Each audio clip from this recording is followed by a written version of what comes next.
അങ്ങയുടെ ഉദരത്തിൻ ഫലമായ ഈശോ അനുഗ്രഹിക്കപ്പെട്ടവനാകുന്നു. പരിശുദ്ധ മറിയമേ, തമ്പുരാന്റെ അമ്മേ, പാപികളായ ഞങ്ങൾക്ക് വേണ്ടി ഇപ്പോഴും ഞങ്ങളുടെ മരണസമയത്തും തമ്പുരാനോട് അപേക്ഷിച്ചു. പിതാവിനും പുത്രനും പരിശുദ്ധാത്മാവിനും സ്തുതി, ആദിയിലെ പോലെ ഇപ്പോഴെപ്പോഴും നീക്കും. ആമേൻ. ഇരിക്കാം. സന്തോഷമാണോ? ഞങ്ങൾക്ക് സന്തോഷമാണ്. അങ്ങനെന്ന് പറഞ്ഞേ, സന്തോഷമാണോ? അങ്ങനെ പറയണം. സന്തോഷമാണോ? അതന്നെ, പൈനാപ്പിളിനൊക്കെ വില കൂടുതലാണോ? നമ്മുടെ സന്തോഷം സങ്കീർത്തനം അധ്യായം 4 സങ്കീർത്തനം 7 തിരുവചനം. നമ്മുടെ സന്തോഷം പൈനാപ്പിളിലോ ബാങ്ക് അക്കൗണ്ടിലോ ആരോഗ്യത്തിലോ സൗന്ദര്യത്തിലോ ബന്ധുബലത്തിലോ ഒന്നുമല്ല. നമ്മുടെ സന്തോഷം എവിടാണ്? കർത്താവിലാണ്. വായിക്കാം. സങ്കീർത്തനം 4 വാക്യം 7 വായിക്കാം. ഉച്ചത്തിൽ ധാന്യത്തിൻ്റെയും വീഞ്ഞിൻ്റെയും സമൃദ്ധിയിൽ അവർക്കുണ്ടായതിലേറെ ആനന്ദം എൻ്റെ ഹൃദയത്തിൽ അവിടുന്ന് നിക്ഷേപിച്ചു. കണ്ടോ, പൈനാപ്പിളിന് വില കൂടിയപ്പോൾ ഉണ്ടായതിനേക്കാൾ സന്തോഷം വാഴക്കുളംകാരുടെ ഹൃദയത്തിൽ ആര് നിക്ഷേപിച്ചു? ദൈവം. അപ്പോൾ ധാന്യത്തിൻ്റെയും വീഞ്ഞിൻ്റെയും സമൃദ്ധിയിൽ അവർക്ക്, മറ്റുള്ളവർക്ക്, ദൈവത്തെ അറിയാത്തവർക്ക്, ധാന്യത്തിൻ്റെയും വീഞ്ഞിൻ്റെയും സമൃദ്ധിയിൽ അവർക്കുണ്ടായതിലേറെ ആനന്ദം അവിടുന്ന് എൻ്റെ ഹൃദയത്തിൽ നിക്ഷേപിച്ചു. അപ്പോൾ നമ്മുടെ സന്തോഷത്തിൻ്റെ കാരണം ദൈവമാണ് എന്ന് പറഞ്ഞ്, എൻ്റെ സന്തോഷത്തിൻ്റെ കാരണം ദൈവമാണ്. പറ, ദൈവമാണ് നമ്മുടെ സന്തോഷത്തിൻ്റെ കാരണമെങ്കിൽ മറ്റ് സാഹചര്യങ്ങൾ നമ്മളെ അധികം ദുഃഖിപ്പിക്കുകയില്ല. മനുഷ്യർ ചെയ്യുന്നതോ ചെയ്യാത്തതോ നമ്മളെ സങ്കടപ്പെടുത്തില്ല. കാരണം നമ്മുടെ സന്തോഷം നമ്മൾ വെച്ചിരിക്കുന്നത് ദൈവത്തിലാണ്. അതുകൊണ്ടാണ് പരിശുദ്ധ അമ്മ പറഞ്ഞത്, എൻ്റെ ചിത്തം എൻ്റെ രക്ഷകനായ ദൈവത്തിൽ ആനന്ദിക്കുന്നു. എൻ്റെ മനസ്സ്, എൻ്റെ ഹൃദയം, എൻ്റെ ആത്മാവ് ആനന്ദം കണ്ടെത്തിയിരിക്കുന്നത് എൻ്റെ രക്ഷകനായ ദൈവത്തിലാണ്. അപ്പം അതുകൊണ്ട് നമ്മൾ ഈ കാലഘട്ടത്തിൽ ഏറ്റവും കൂടുതൽ ആഗ്രഹിക്കേണ്ടത് ദൈവത്തിൽ സന്തോഷം കണ്ടെത്താനുള്ള ഒരു കൃപ. ഇന്നത് വലിയ ബുദ്ധിമുട്ടാണ്. നമ്മൾ വിചാരിക്കുന്നതിനേക്കാളും ബുദ്ധിമുട്ടാണത്. നമ്മളിൽ പലരും ദൈവത്തെ തേടുന്നത് പോലും മറ്റ് സന്തോഷങ്ങൾ കിട്ടാൻ വേണ്ടിയിട്ടാണ്. നമ്മൾ ദൈവത്തെ അന്വേഷിക്കുന്നത് പോലും ദൈവത്തിന് വേണ്ടിയിട്ടല്ല, മറ്റൊത്തിരി കാര്യങ്ങൾ കോംപ്ലിക്കേറ്റഡ് ആയിട്ട് കിടക്കില്ല, അതൊക്കെ ഒന്ന് ശരിയാവാൻ വേണ്ടി ദൈവത്തെ അന്വേഷിക്കുന്നു. എല്ലാവരും അല്ല, ഒരുപാട് ആളുകൾ അങ്ങനെയാണ്. അപ്പോൾ സന്തോഷം, പക്ഷെ കർത്താവിൽ സന്തോഷിക്കുക. നിങ്ങളിൽ എത്ര പേർക്ക് നിങ്ങൾക്ക് ആഗ്രഹങ്ങളുണ്ടോ? ഇങ്ങനെ വാഴക്കുളംകാരുടെ അവസ്ഥ എന്താ? നിങ്ങൾക്ക് ആഗ്രഹങ്ങളുണ്ടോ? സിസ്റ്റേഴ്സ്, നിങ്ങൾക്ക് ആഗ്രഹങ്ങളുണ്ടോ? ഉണ്ട്. നല്ല നല്ല ആത്മീയ ആഗ്രഹങ്ങൾ വേണം. ആഗ്രഹങ്ങളുണ്ടോ? ആഗ്രഹങ്ങൾ ഉള്ളവരെല്ലാം ഒന്ന് കൈവയ്ക്കേ. ഹല്ലേലൂയ, മതി. ആഗ്രഹങ്ങൾ സാധിച്ചു കിട്ടണമെന്നുള്ളവരൊന്ന് കൈവയ്ക്കേ. Praise the Lord. അപ്പോൾ അതിനൊരു വചനം, സങ്കീർത്തനം 37:4. സങ്കീർത്തനങ്ങൾ 37:4. സങ്കീർത്തനങ്ങൾ 37:4 വായിക്കേ. നീ കർത്താവിൽ ആനന്ദിക്കുക. ഒന്നുകൂടെ വായിക്കേ. നീ കർത്താവിൽ ആനന്ദിക്കുക, അവിടുന്ന് സാധിച്ചു തരും. നീ കർത്താവിൽ ആനന്ദിച്ചാൽ അവിടുന്ന് നിന്റെ ആഗ്രഹങ്ങൾ സാധിച്ചു തരും. ഹല്ലേലൂയ. അപ്പം അതായത് ഞാൻ മനസ്സിലാക്കുന്നിടത്തോളം നമ്മുടെ ഭൗതിക ആവശ്യങ്ങൾക്ക് വേണ്ടി ഒരുപാട് പ്രാർത്ഥിക്കേണ്ടതില്ല. ഭൗതിക ആവശ്യങ്ങൾ നടക്കണ്ടേ? കൊച്ചിനെ പഠിപ്പിക്കണ്ടേ, കെട്ടിച്ചു വിടണ്ടേ, കടം തീർക്കണ്ടേ, ലോൺ അടിച്ച് തീർക്കണ്ടേ, എല്ലാം നടക്കണം. വീട് വെക്കണ്ടേ, വണ്ടി വാങ്ങിക്കണ്ടേ, എല്ലാം വേണം. പക്ഷെ അതിനു വേണ്ടി ഒരുപാട് പ്രാർത്ഥിക്കേണ്ട ആവശ്യമില്ല. പകരം എന്ത് ചെയ്താൽ മതി? കർത്താവിനെ 1ാം സ്ഥാനത്ത് വെച്ചാൽ, ഞാൻ പറഞ്ഞല്ലോ, അതാണ് ആരാധന. Putting God in the priority list number 1 is worship. ദൈവത്തെ ഒന്നാം സ്ഥാനത്ത് വെച്ചാൽ, ദൈവത്തിൽ ആനന്ദിച്ചാൽ, കർത്താവ് പറയാണ് പിന്നെ ഒന്നിനും വേണ്ടി പ്രാർത്ഥിക്കേണ്ട ആവശ്യമില്ല, എല്ലാം ദൈവം തന്നെ ചെയ്ത് സമയാസമയത്ത് തന്നോളും. നമ്മളതിനൊരു വാക്ക് പറഞ്ഞിരുന്നു. എന്താണത്? പരിപാലന. എന്താണത്? പരിപാലന. അപ്പോൾ അതുകൊണ്ട് കർത്താവിൽ നമ്മുടെ ആനന്ദം വെക്കണം. ഞാൻ ഇന്നലെ പറഞ്ഞു വന്നതിൽ നിന്ന് മുന്നോട്ട് പോവുകയാണ്. അതിനെ നമ്മൾ അതിന് കൊടുത്ത വാക്കാണ് ട്രസ്റ്റ്. എന്താണത്? ട്രസ്റ്റ്. ട്രസ്റ്റ്. ദൈവത്തിൽ അന്ധമായ ട്രസ്റ്റ്. അപ്പോൾ ദൈവം എല്ലാം നടത്തിത്തരും. അതുകൊണ്ട് മത്തായിയുടെ സുവിശേഷം 6-ാമത്തെ അധ്യായം 33-ാമത്തെ വാക്യം. മത്തായിയുടെ സുവിശേഷം 6-ാം അധ്യായം 33-ാമത്തെ വാക്യം. നിങ്ങൾ ആദ്യം അവിടുത്തെ രാജ്യവും നീതിയും അന്വേഷിക്കുക, അതോടൊപ്പം മറ്റുള്ളവയെല്ലാം നിങ്ങൾക്ക് ലഭിക്കും. അതായത് നിങ്ങൾക്ക് വേണ്ടതെല്ലാം നിങ്ങൾക്ക് കിട്ടും, വേണ്ട അളവിൽ കിട്ടും, വേണ്ട സമയത്ത് കിട്ടും. അപ്പം അതിന് നമ്മൾ ചെയ്യേണ്ടത് ആദ്യം ദൈവത്തിൻ്റെ രാജ്യവും ദൈവത്തിൻ്റെ നീതിയും അന്വേഷിക്കുക. പറഞ്ഞേ ഹല്ലേലൂയ. അപ്പോൾ അടുത്ത ചോദ്യം ചോദിക്കാൻ പോകുന്നത്, നമ്മൾ ഉൽപ്പത്തിയിൽ തന്നെ കണ്ടിരുന്നു ഇന്നലെ, ഒരു വ്യവസ്ഥ മാത്രമേ ദൈവം പറഞ്ഞുള്ളൂ. എന്താണത്? നിങ്ങൾ എന്നെ അന്ധമായി ട്രസ്റ്റ് ചെയ്യണം. നിങ്ങൾ എന്നെ അന്ധമായി ട്രസ്റ്റ് ചെയ്യണം. അപ്പോൾ എന്ന് പറഞ്ഞാൽ ദൈവത്തെ പൂർണ്ണ ഹൃദയത്തോടെ, പൂർണ്ണ ആത്മാവോടെ, പൂർണ്ണ ശക്തിയോടെ സ്നേഹിക്കണം. ദൈവത്തെ ആരാധിക്കണം എന്ന് പറയുമ്പോൾ നമുക്ക് മനസ്സിലാവുന്നതിനേക്കാൾ കൂടുതൽ ദൈവത്തെ സ്നേഹിക്കണം എന്ന് പറഞ്ഞാൽ മനസ്സിലാവും. സ്നേഹിക്കണം. നമ്മൾ നമ്മളോട് തന്നെ ചോദിക്കേണ്ട ഒരു ചോദ്യം, എനിക്ക് ദൈവത്തോട് ഭക്തിയുണ്ട്, പക്ഷെ സ്നേഹമുണ്ടോ? ദൈവത്തോട് സ്നേഹം, ഇതാണ് നമുക്കുണ്ടാകേണ്ടത്. അപ്പോൾ അതുകൊണ്ട് നിയമാവർത്തനം 6-ാം അധ്യായം 4-ാമത്തെ വാക്യം വായിക്കാം. Deuteronomy chapter 6 verse 4. നിയമാവർത്തനം 6-ാം അധ്യായം 4-ാമത്തെ വാക്യം. ഉച്ചത്തിൽ വായിക്കണം, അത് ഉറക്കം വായിക്കേണ്ട വാക്യമാണ്. വായിക്കാം. ഇസ്രായേലേ കേൾക്കുക, നമ്മുടെ ദൈവമായ കർത്താവ് ഒരേ ഒരു കർത്താവാണ്. നിങ്ങളുടെ ദൈവമായ കർത്താവിനെ പൂർണ്ണ ഹൃദയത്തോടും പൂർണ്ണ ആത്മാവോടും പൂർണ്ണ ശക്തിയോടും കൂടെ സ്നേഹിക്കണം. ഒന്നുകൂടെ വായിക്കാം. ഇസ്രായേലേ കേൾക്കുക, നിന്റെ ദൈവമായ കർത്താവ് ഒരേ ഒരു കർത്താവാണ്. നിങ്ങളുടെ ദൈവമായ കർത്താവിനെ പൂർണ്ണ ഹൃദയത്തോടും പൂർണ്ണ ആത്മാവോടും പൂർണ്ണ ശക്തിയോടും കൂടെ സ്നേഹിക്കണം. പറഞ്ഞേ ഹല്ലേലൂയ. അപ്പൊ പറ, കർത്താവിനെ സ്നേഹിക്കണം. പറ. ഭയല്ല, കർത്താവിനെ സ്നേഹിക്കണം. പറ, കർത്താവിനെ സ്നേഹിക്കണം. പറ, കർത്താവിനെ സ്നേഹിക്കണം. അപ്പൊ ഇതാണ് ദൈവം നമ്മളിൽ നിന്ന് ആവശ്യപ്പെടുന്നത്. നമ്മൾ ദൈവത്തെ സ്നേഹിക്കണം. ദൈവത്തോട് നമുക്ക് സ്നേഹം ഉണ്ടാവണം. പൂർണ്ണ ഹൃദയത്തോടും പൂർണ്ണ ആത്മാവോടും പൂർണ്ണ ശക്തിയോടും കൂടെ ദൈവത്തെ സ്നേഹിക്കണം.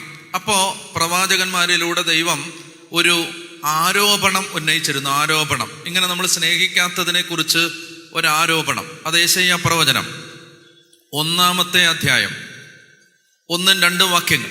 യെശയ്യാ പ്രവചനം 1-ാമത്തെ അധ്യായം 2-3 വാക്യങ്ങൾ. യെശയ്യാ 1-2-3.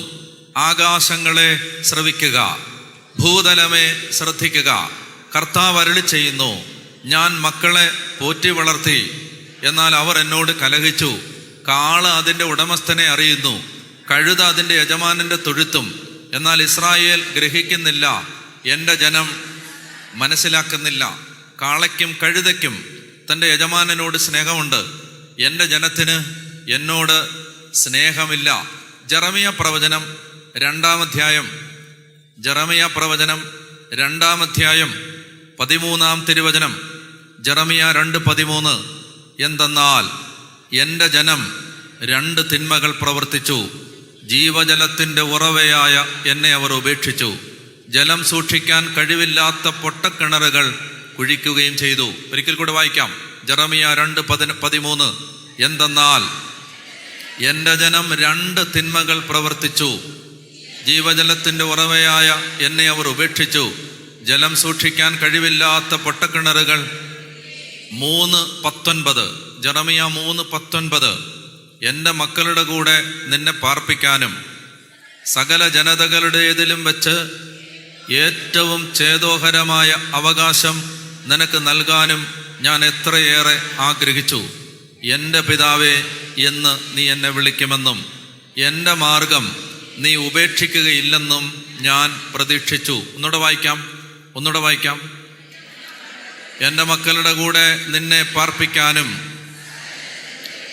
സകല ജനതകളുടെയും ഇടയിൽ വെച്ച് ഏറ്റവും ഛേദോഹരമായ അവകാശം നിനക്ക് തരാനും ഞാൻ എത്രയേറെ ആഗ്രഹിച്ചു. എൻ്റെ പിതാവേ എന്ന് നീ എന്നെ വിളിക്കുമെന്നും, നോക്കുക, എൻ്റെ അപ്പാ എന്ന് നീ എന്നെ വിളിക്കുമെന്നും നിനക്കെന്നോട് സ്നേഹമുണ്ടാകുമെന്നും എൻ്റെ പിതാവേ എന്ന് നീ എന്നെ വിളിക്കുമെന്നും ഞാൻ പ്രതീക്ഷിച്ചു. ഇനി ജെറമിയ പ്രവചനം 13-ാം അധ്യായം 11-ാം തിരുവചനം. ജെറമിയ 13:11 അരക്കച്ച അരയോട് ചേർന്നിരിക്കുന്നത് പോലെ ഇസ്രായേൽ ഭവനവും യൂദാ ഭവനവും എന്നോട് ചേർന്നിരിക്കണമെന്ന് ഞാൻ ആഗ്രഹിച്ചു. ഇതവർ എൻ്റെ ജനവും കീർത്തിയും അഭിമാനവും മഹത്വവുമായി നിലകൊള്ളേണ്ടതിനായിരുന്നു. എന്നാൽ അവരത് അതായത് ദൈവജനത്തിന് തങ്ങളുടെ മഹത്വം നഷ്ടപ്പെടാതിരിക്കാൻ, ഒരു വൈദികന്, ഒരു സിസ്റ്ററിന്, ഒരു വിശ്വാസിക്ക്, ഒരു ചെറുപ്പക്കാരന്, ഒരു ബാലന്, ഒരു ബാലികയ്ക്ക്, ഒരു കൗമാരക്കാരന്, ഒരു ദൈവ പൈതലിന് അവൻ്റെ മഹത്വവും അവൻ്റെ അഭിമാനവും അവൻ്റെ കീർത്തിയും അവൻ്റെ നിലവാരവും നഷ്ടപ്പെടാതിരിക്കാൻ ദൈവം പറഞ്ഞു, അരക്കച്ച അരക്കെട്ടിനോട് ചേർന്നിരിക്കുന്നത് പോലെ ഇസ്രായേൽ ഭവനവും യൂദാ ഭവനവും എന്നോട് ചേർന്നിരിക്കണമെന്ന് ഞാൻ ആഗ്രഹിച്ചു. പറഞ്ഞേ ഹല്ലേലൂയാ, പറഞ്ഞേ ഹല്ലേലൂയാ, പറഞ്ഞേ ഹല്ലേലൂയാ. അതുകൊണ്ടാണ് കർത്താവ് അപ്പസ്തോലന്മാരെ വിളിക്കുന്നത് തൻ്റെ കൂടെ ആയിരിക്കാൻ. മർക്കോസിന്റെ സുവിശേഷം 3-ാമത്തെ അധ്യായം 13-ാമത്തെ വാക്യം 13-14 വായിക്കാം. മർക്കോസ് 3:13-14 പിന്നെ അവൻ മലമുകളിലേക്ക് കയറി തനിക്കിഷ്ടമുള്ളവരെ അടുത്തേക്ക് വിളിച്ചു. അവർ അവൻ്റെ അടുത്തേക്ക് ചെന്നു. തന്നോടുകൂടെ ആയിരിക്കുന്നതിനും മതി. തന്നോടുകൂടെ ആയിരിക്കുന്നതിനും, അതായത് ദൈവത്തിൻ്റെ കൂടെ ആയിരിക്കുക, ദൈവത്തെ എപ്പോഴും ഉറ്റുനോക്കിക്കൊണ്ടിരിക്കുക, ദൈവത്തെ ഹൃദയത്തിൽ ആരാധിക്കുക, ദൈവത്തിന് ഹൃദയത്തിൽ 1-ാം സ്ഥാനം നൽകുക. ഇതിനു വേണ്ടിയാണ് ദൈവം നമ്മെ തിരഞ്ഞെടുത്തത്. അവർക്ക് പറഞ്ഞേ ഹല്ലേലൂയാ, പറഞ്ഞേ ഹല്ലേലൂയാ, ഹല്ലേലൂയാ. ദൈവം നമ്മെ തിരഞ്ഞെടുത്തത് നമ്മളെപ്പോഴും ദൈവത്തിൻ്റെ കൂടെ. 1 കൊരിന്തോസ് 1-ാം അധ്യായം 9-ാമത്തെ വാക്യം. 1 കൊരിന്തോസ് 1-ാം അധ്യായം 9-ാമത്തെ വാക്യം. തൻ്റെ പുത്രനും നമ്മുടെ കർത്താവുമായ യേശുക്രിസ്തുവിൻ്റെ സഹവാസത്തിലേക്ക് നിങ്ങളെ വിളിച്ച ദൈവം വിശ്വസ്തനാണ്. ദൈവം വിളിച്ചത് എന്തിനാണ്? തൻ്റെ പുത്രനും. 1 കൊരിന്തോസ് 1:9 വായിക്കുക. തൻ്റെ പുത്രനും നമ്മുടെ കർത്താവുമായ യേശുക്രിസ്തുവിൻ്റെ സഹവാസം. ആ വാക്കെന്ന് പറഞ്ഞേ, സഹവാസം. പറയൂ. ഇതിനാണ് നമ്മളെ വിളിച്ചത്, കൂടെ ആയിരിക്കാൻ. സഹവാസത്തിലേക്ക് നമ്മളെ വിളിച്ച ദൈവം വിശ്വസ്തനാണ്. പറഞ്ഞേ ഹല്ലേലൂയാ. എന്നാൽ ദൈവം അങ്ങനെ അന്ധമായിട്ട് ദൈവത്തെ സ്നേഹിക്കാൻ ദൈവം നമ്മെ വിളിച്ചിട്ട് നമ്മളങ്ങനെ ചെയ്യാതിരിക്കുന്ന സമയത്ത് ദൈവം നമുക്കെതിരെ ഉന്നയിക്കുന്ന ആരോപണങ്ങളുണ്ട് ബൈബിളിൽ. പ്രധാനമായിട്ട് നിങ്ങൾ മലാക്കി പ്രവചനം എടുക്കുക. മലാക്കി എടുക്കാൻ എളുപ്പമാണ്. മത്തായി എടുത്തിട്ട് അതിൻ്റെ പുറകിലേക്ക് മറിച്ചാൽ മതി, മലാക്കി കിട്ടും. മലാക്കി പ്രവചനം 1-ാം അധ്യായം 6-7 വാക്യങ്ങൾ. 6-ാമത്തെ വാക്യം. മലാക്കി അധ്യായം 1 വാക്യം 6. പുത്രൻ പിതാവിനെയും ദാസൻ യജമാനനെയും ബഹുമാനിക്കുന്നു. വായിക്കാം. പുത്രൻ പിതാവിനെയും ദാസൻ യജമാനനെയും ബഹുമാനിക്കുന്നു. എൻ്റെ നാമത്തെ നിന്ദിക്കുന്ന പുരോഹിതന്മാരെ, സൈന്യങ്ങളുടെ കർത്താവായ ഞാൻ നിങ്ങളോട് ചോദിക്കുന്നു, ഞാൻ പിതാവാണെങ്കിൽ എനിക്കുള്ള ബഹുമാനം എവിടെ? ഞാൻ യജമാനനാണെങ്കിൽ എന്നോടുള്ള ഭയം എവിടെ? അതായത് ദൈവം ചോദിക്കുകയാണ്, ഞാൻ നിങ്ങളുടെ അപ്പനാണെങ്കിൽ എന്നോട് സ്നേഹവും ബഹുമാനവും ഭയവും നിങ്ങൾക്കില്ലാത്തത് എന്തുകൊണ്ടാണ്? നിങ്ങൾ എന്തുകൊണ്ടാണ് എന്നെ അന്ധമായിട്ട് വിശ്വസിക്കാത്തത്? നിങ്ങൾക്ക് എന്താണ് എന്നോട് സ്നേഹ ബഹുമാനങ്ങൾ അറ്റുപോയത്, അന്യം നിന്ന് പോയത്? ദൈവത്തിൻ്റെ ചോദ്യം. മലിനമായ ഭക്ഷണം നിങ്ങൾ എൻ്റെ ബലിപീഠത്തിൽ അർപ്പിച്ചു. എങ്ങനെയാണ് ഞങ്ങളത് മലിനമാക്കിയതെന്ന് നിങ്ങൾ ചോദിക്കുന്നു. കർത്താവിൻ്റെ ബലിപീഠത്തെ നിസാരമെന്ന് നിങ്ങൾ കരുതി. പറഞ്ഞേ ഹല്ലേലൂയ, പറഞ്ഞേ ഹല്ലേലൂയ. അപ്പം എൻ്റെ പ്രിയ ദൈവജനമേ, ഈ രാത്രി ശ്രദ്ധിക്കുക. നമ്മൾ ദൈവത്തെ സ്നേഹിക്കേണ്ടത് എങ്ങനെയാണ്? നമുക്ക് ദൈവത്തോട് സ്നേഹമുണ്ട്. ഞാൻ ഈ ദിവസങ്ങളിൽ ചിന്തിക്കുമ്പോൾ എൻ്റെ മനസ്സിലേക്ക് വരുന്ന ഒരു പ്രധാനപ്പെട്ട ചിന്ത, നിങ്ങൾ പ്രാക്ടിക്കൽ എത്തയിസം എന്ന് കേട്ടിട്ടുണ്ടോ? പ്രായോഗിക നിരീശ്വരവാദം കേട്ടിട്ടുണ്ടോ? എന്താ അത്? നിരീശ്വരവാദം കേട്ടിട്ടുണ്ട്. എന്താണ് പ്രാക്ടിക്കൽ എത്തയിസം? പ്രായോഗിക നിരീശ്വരവാദം എന്ന് പറഞ്ഞാൽ നിരീശ്വരവാദികളെ പോലെ ദൈവത്തെ വിശ്വസിക്കാത്തവരല്ല, അവർ ദൈവത്തെ വിശ്വസിക്കുന്നവരാണ്. പക്ഷേ അവരുടെ ജീവിതം ഒരിക്കലും ദൈവത്തിൽ വിശ്വസിക്കാത്തവരുടെ കൂട്ടാണ്. ഇതിൻ്റെ പേരാണ് പ്രാക്ടിക്കൽ എത്തയിസം, പ്രായോഗിക നിരീശ്വരവാദം. അതായത് ദൈവത്തിൽ വിശ്വസിക്കുന്നുണ്ട്, പക്ഷെ അവർ നിരീശ്വരവാദികളാണ്. കാരണം എന്താ? അവർ ജീവിക്കുന്നത് ദൈവമില്ല എന്ന മട്ടിലാണ്. അവർ ജീവിക്കുന്നത് ദൈവം തങ്ങളെ കാണുന്നില്ല എന്ന മട്ടിലാണ്. അവർ ജീവിക്കുന്നത് ദൈവത്തോട് നമുക്ക് ഒരു കടപ്പാടുമില്ല എന്ന രീതിയിലാണ്. അവരുടെ ജീവിതം ദൈവം ഇതിന് കണക്ക് ചോദിക്കില്ല എന്ന രീതി. ഇതിൻ്റെ പേരാണ് പ്രാക്ടിക്കൽ എത്തയിസം, പ്രായോഗിക നിരീശ്വരവാദം. വിശ്വാസികളുടെ ഇടയിൽ നല്ല ശതമാനം ആളുകളും പ്രായോഗിക നിരീശ്വരവാദികളാണ്. പറഞ്ഞേ ഹല്ലേലൂയ. അപ്പം അതുകൊണ്ട് നമ്മൾ അതിനെ വളരെ ഗൗരവമായിട്ട് എടുക്കണം. ഈശോ പറയുന്നുണ്ട്, എങ്ങനെയാണ് നിങ്ങൾക്ക് എന്നെ സ്നേഹിക്കാൻ പറ്റുന്നത്? വായിക്കാം. യോഹന്നാന്റെ സുവിശേഷം 14-ാം അധ്യായം 15-ാമത്തെ വാക്യം. യോഹന്നാൻ 14:15. യോഹന്നാൻ 14:15. പെട്ടെന്ന് വായിക്കണം. നിങ്ങൾ എന്നെ സ്നേഹിക്കുന്നെങ്കിൽ, ഒന്നുകൂടെ വായിക്കാം അവിടം വരെ. നിങ്ങൾ എന്നെ സ്നേഹിക്കുന്നെങ്കിൽ, ഒന്നുകൂടെ വായിക്ക്. നിങ്ങൾ എന്നെ. അപ്പോൾ ഉത്തരം ദൈവം ഈശോ പറയാൻ പോവാണ്. നിങ്ങൾ എന്നെ സ്നേഹിക്കുന്നുണ്ടെങ്കിൽ, നിങ്ങൾ എന്നെ ആരാധിക്കുന്നുണ്ടെങ്കിൽ, നിങ്ങൾ എനിക്ക് ജീവിതത്തിൽ 1-ാം സ്ഥാനം തന്നിട്ടുണ്ടെങ്കിൽ, ഉണ്ടെങ്കിൽ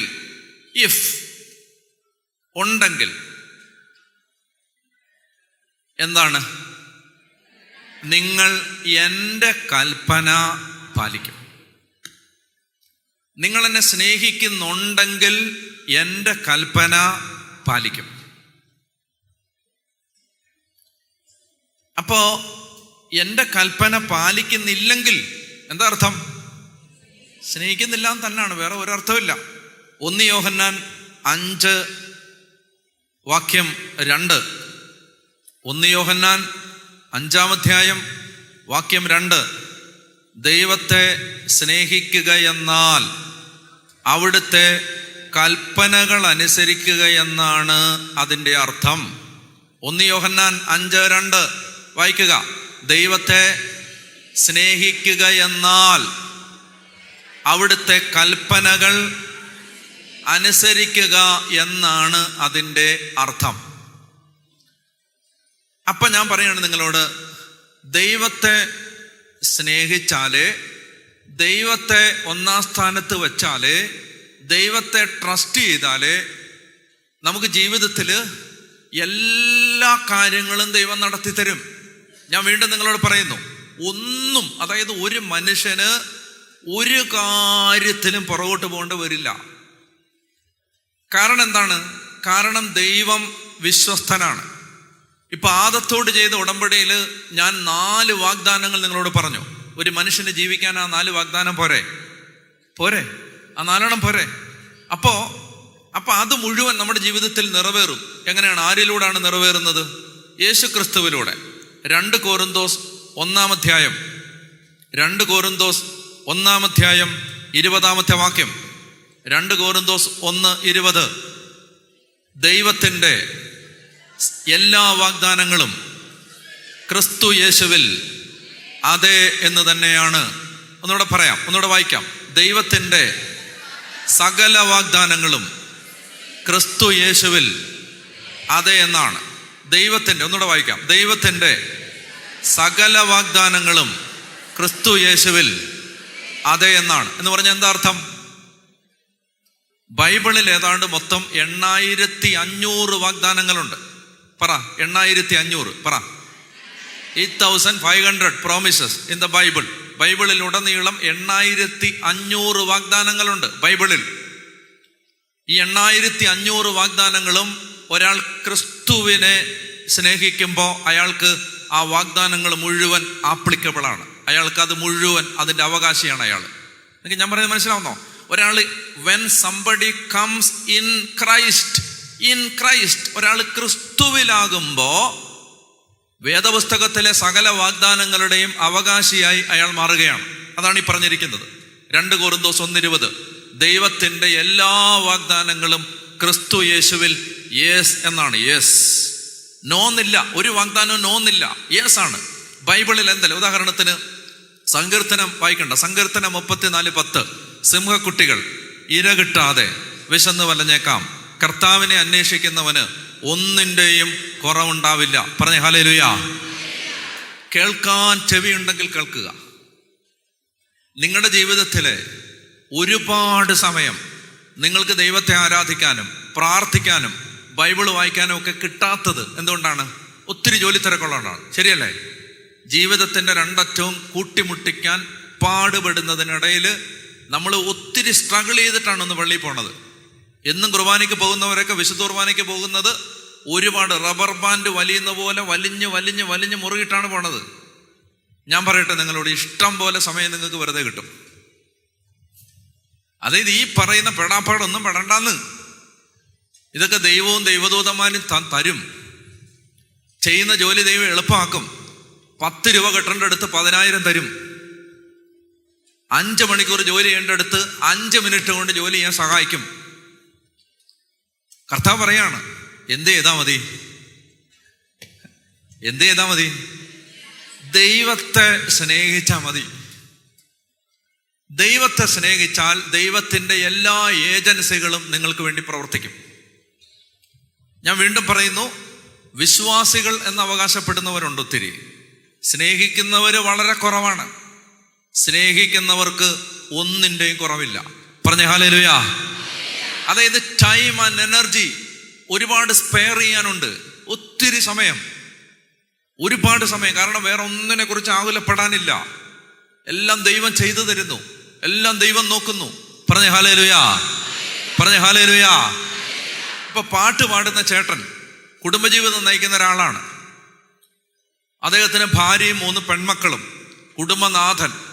3 പെൺകുട്ടികളുടെ അപ്പന് എന്തുമാത്രം ഭാരമുണ്ടെന്ന് ഇവിടെ ഇരിക്കുന്നവരോട് പറഞ്ഞ് മനസ്സിലാക്കേണ്ട കാര്യമുണ്ടോ? ഇല്ല. 3 പെൺകുട്ടികളുടെ അപ്പൻ.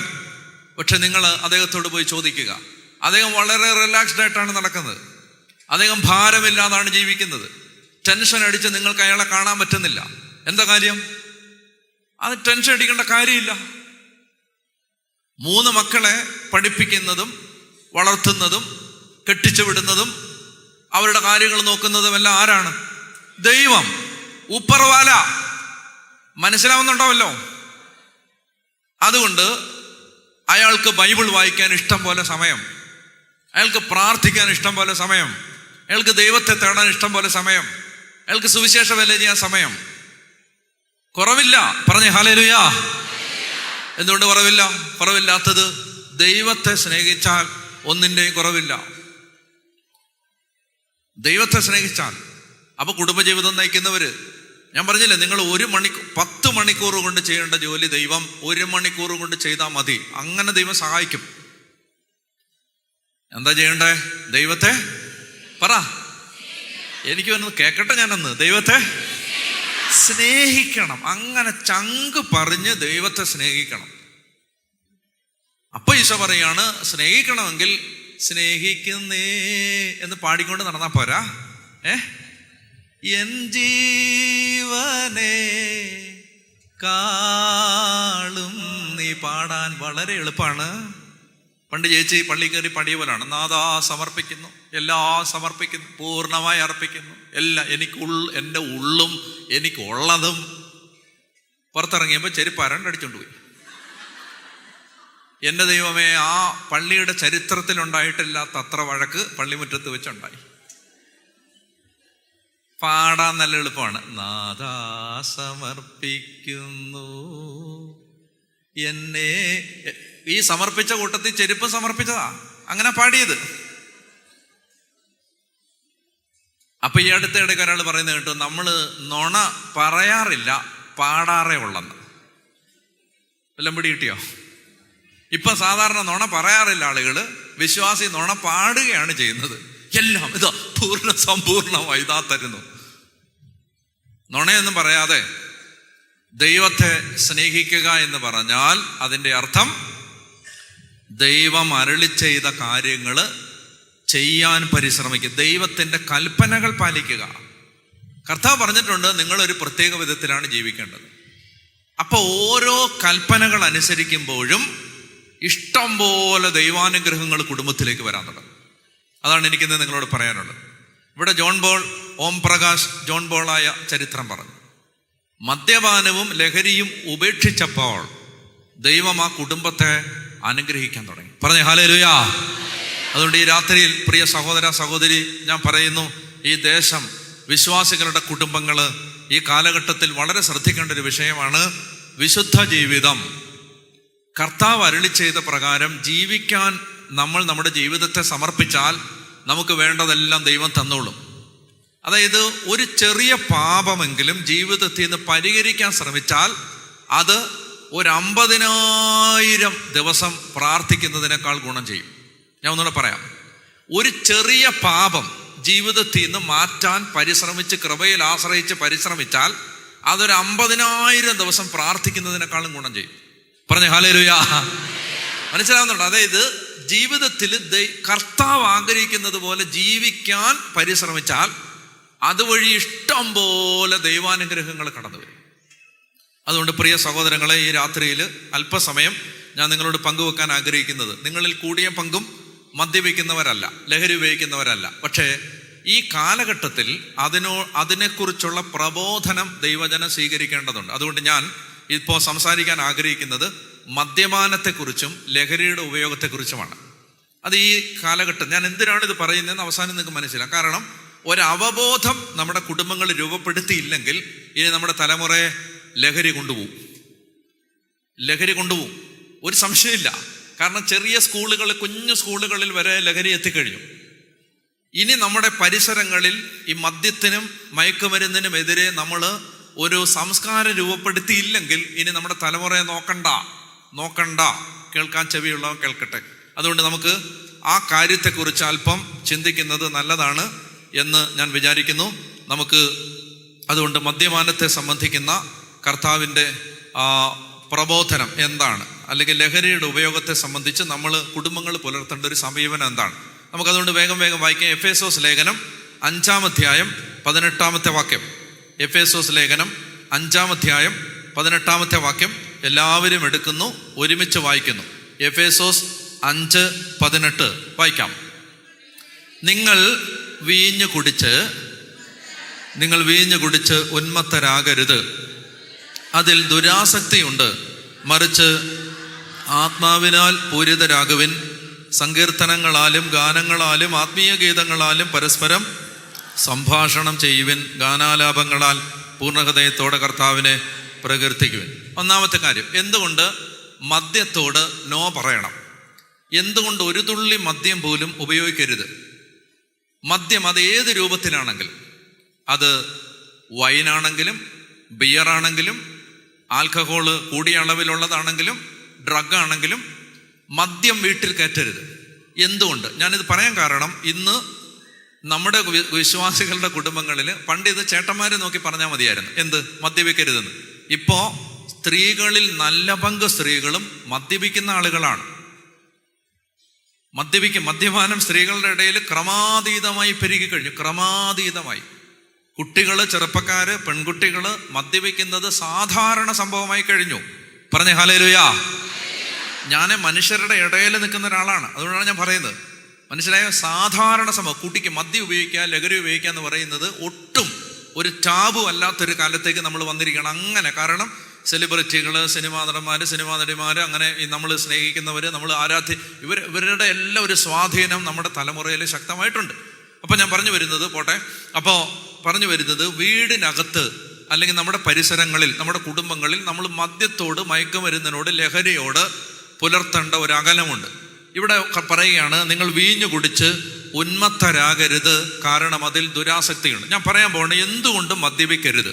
അതിൻ്റെ കാരണങ്ങൾ 1, 2, 3, 4, 5, 6, 7 ഞാൻ പറയാൻ പോവാണ്. ഒന്നാമത്തെ കാരണം, അതിൽ ദുരാസക്തിയുണ്ട്. മദ്യത്തിനകത്ത്, ലഹരിക്കകത്ത് ദുരാസക്തിയുണ്ട് എന്ന് പറഞ്ഞാൽ എന്താ? മദ്യപിക്കുന്ന സമയത്ത്, മദ്യമകത്ത് കയറുന്ന സമയത്ത് ഒരു മനുഷ്യന്റെ അകത്തുള്ള എല്ലാ അധമബോധവും ഉണരും. ബേസ് ഇമോഷൻസ്, അതായത് നോർമലായിരിക്കുന്ന ഒരു സമയത്ത് അയാൾക്ക് നിയന്ത്രിക്കാൻ പറ്റുന്ന വൈകാരിക ഭാവങ്ങൾ മദ്യപിച്ച് കഴിയുമ്പോൾ നിയന്ത്രിക്കാൻ പറ്റാത്തതുപോലെ കയറി വരും. അതായത് അയാൾ ബോധമനസ്സോടെ സംയമനം പുലർത്തി അമർത്തിപ്പിടിച്ച വൈകാരിക ഭാവങ്ങൾ മദ്യം ഉണർത്തിക്കൊണ്ടുവരും. പറഞ്ഞ ഹല്ലേലൂയാ. അതായത് ഒരുപാട് എനിക്ക് പരസ്യമായിട്ട് കുഞ്ഞുങ്ങൾ ഉൾപ്പെടെയുള്ള വേദികളിൽ പറയാൻ പറ്റാത്തതുകൊണ്ട് ഞാൻ പറയുന്നില്ലെന്നേ ഉള്ളൂ. കുടുംബത്തിനകത്ത് ദമ്പതികൾ മദ്യം ഉപയോഗിക്കുന്നുണ്ട്. അപ്പോ പോട്ടെ, ഞാൻ പറഞ്ഞു വരുന്നത്, അതിൽ ദുരാസക്തിയുണ്ട്. ഒരു ദുരാസക്തി, അതിലൊരു പൈശാചികതയുണ്ട്. അത് നമ്മളിലെ തിന്മയെ ഉണർത്തിവിടും. ഇപ്പൊ ഇന്ന് നിങ്ങൾ ഈ ദിവസങ്ങളിൽ, എനിക്ക് അറിഞ്ഞൂടാ നിങ്ങൾ വാർത്ത കാണുന്നുണ്ടോന്ന്, ഈ ദിവസങ്ങളിൽ ഇപ്പൊ എവിടെ സ്ഥലം ഞാൻ ഓർക്കുന്നില്ല, എവിടെ ഒരു സ്ഥലത്ത് ഇങ്ങനെ പാസ് ചെയ്ത് പോയപ്പോൾ കണ്ടതാണ്.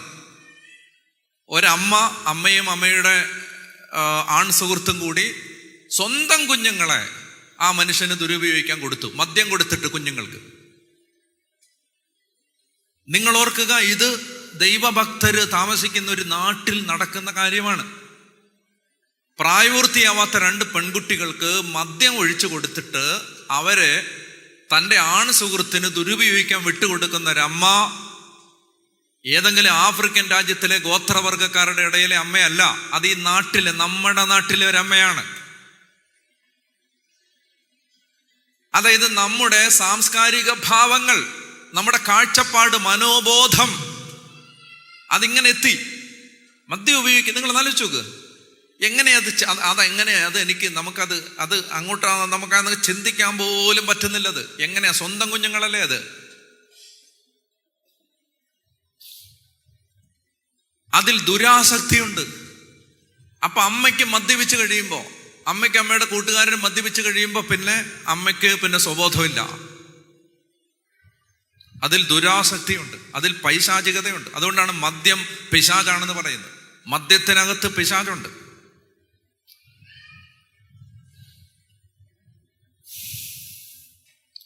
അപ്പം റീസൺ നമ്പർ 1, നമ്മുടെ ബേസ് ഇമോഷൻസിനെ ഇത് ഉണർത്തിവിടും.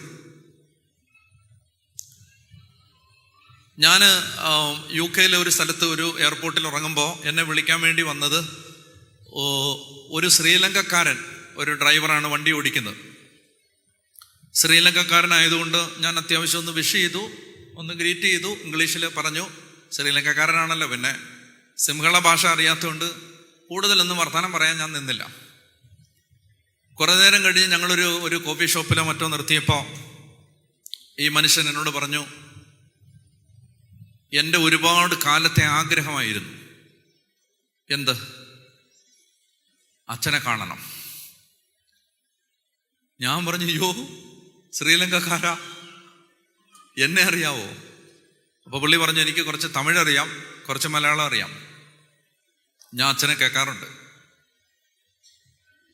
അച്ഛൻ പ്രസംഗിച്ചത് കേട്ടിട്ട് ഞാൻ മദ്യപാനം നിർത്തിയ ആളാണ്. എനിക്ക് സന്തോഷമായി.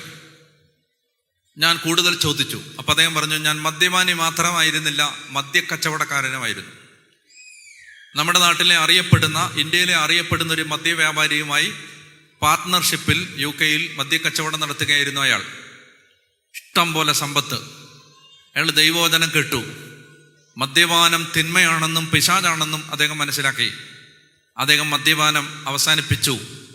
ആ മനുഷ്യൻ എന്നോട് പറഞ്ഞു, മദ്യക്കച്ചവടം അവസാനിപ്പിച്ചപ്പോൾ, മദ്യ ബിസിനസ് അവസാനിപ്പിച്ച് കഴിഞ്ഞപ്പോൾ ഞങ്ങൾക്ക് ഇട്ടിരിക്കുന്ന വസ്ത്രങ്ങളും ഇടാനുള്ള വസ്ത്രങ്ങളും വീട്ടിലെ ഉപകരണങ്ങളും താമസിക്കുന്ന വീടും സഞ്ചരിക്കുന്ന വണ്ടിയും ഒഴിച്ച് ബാക്കി സമ്പത്തെല്ലാം നഷ്ടപ്പെട്ടു.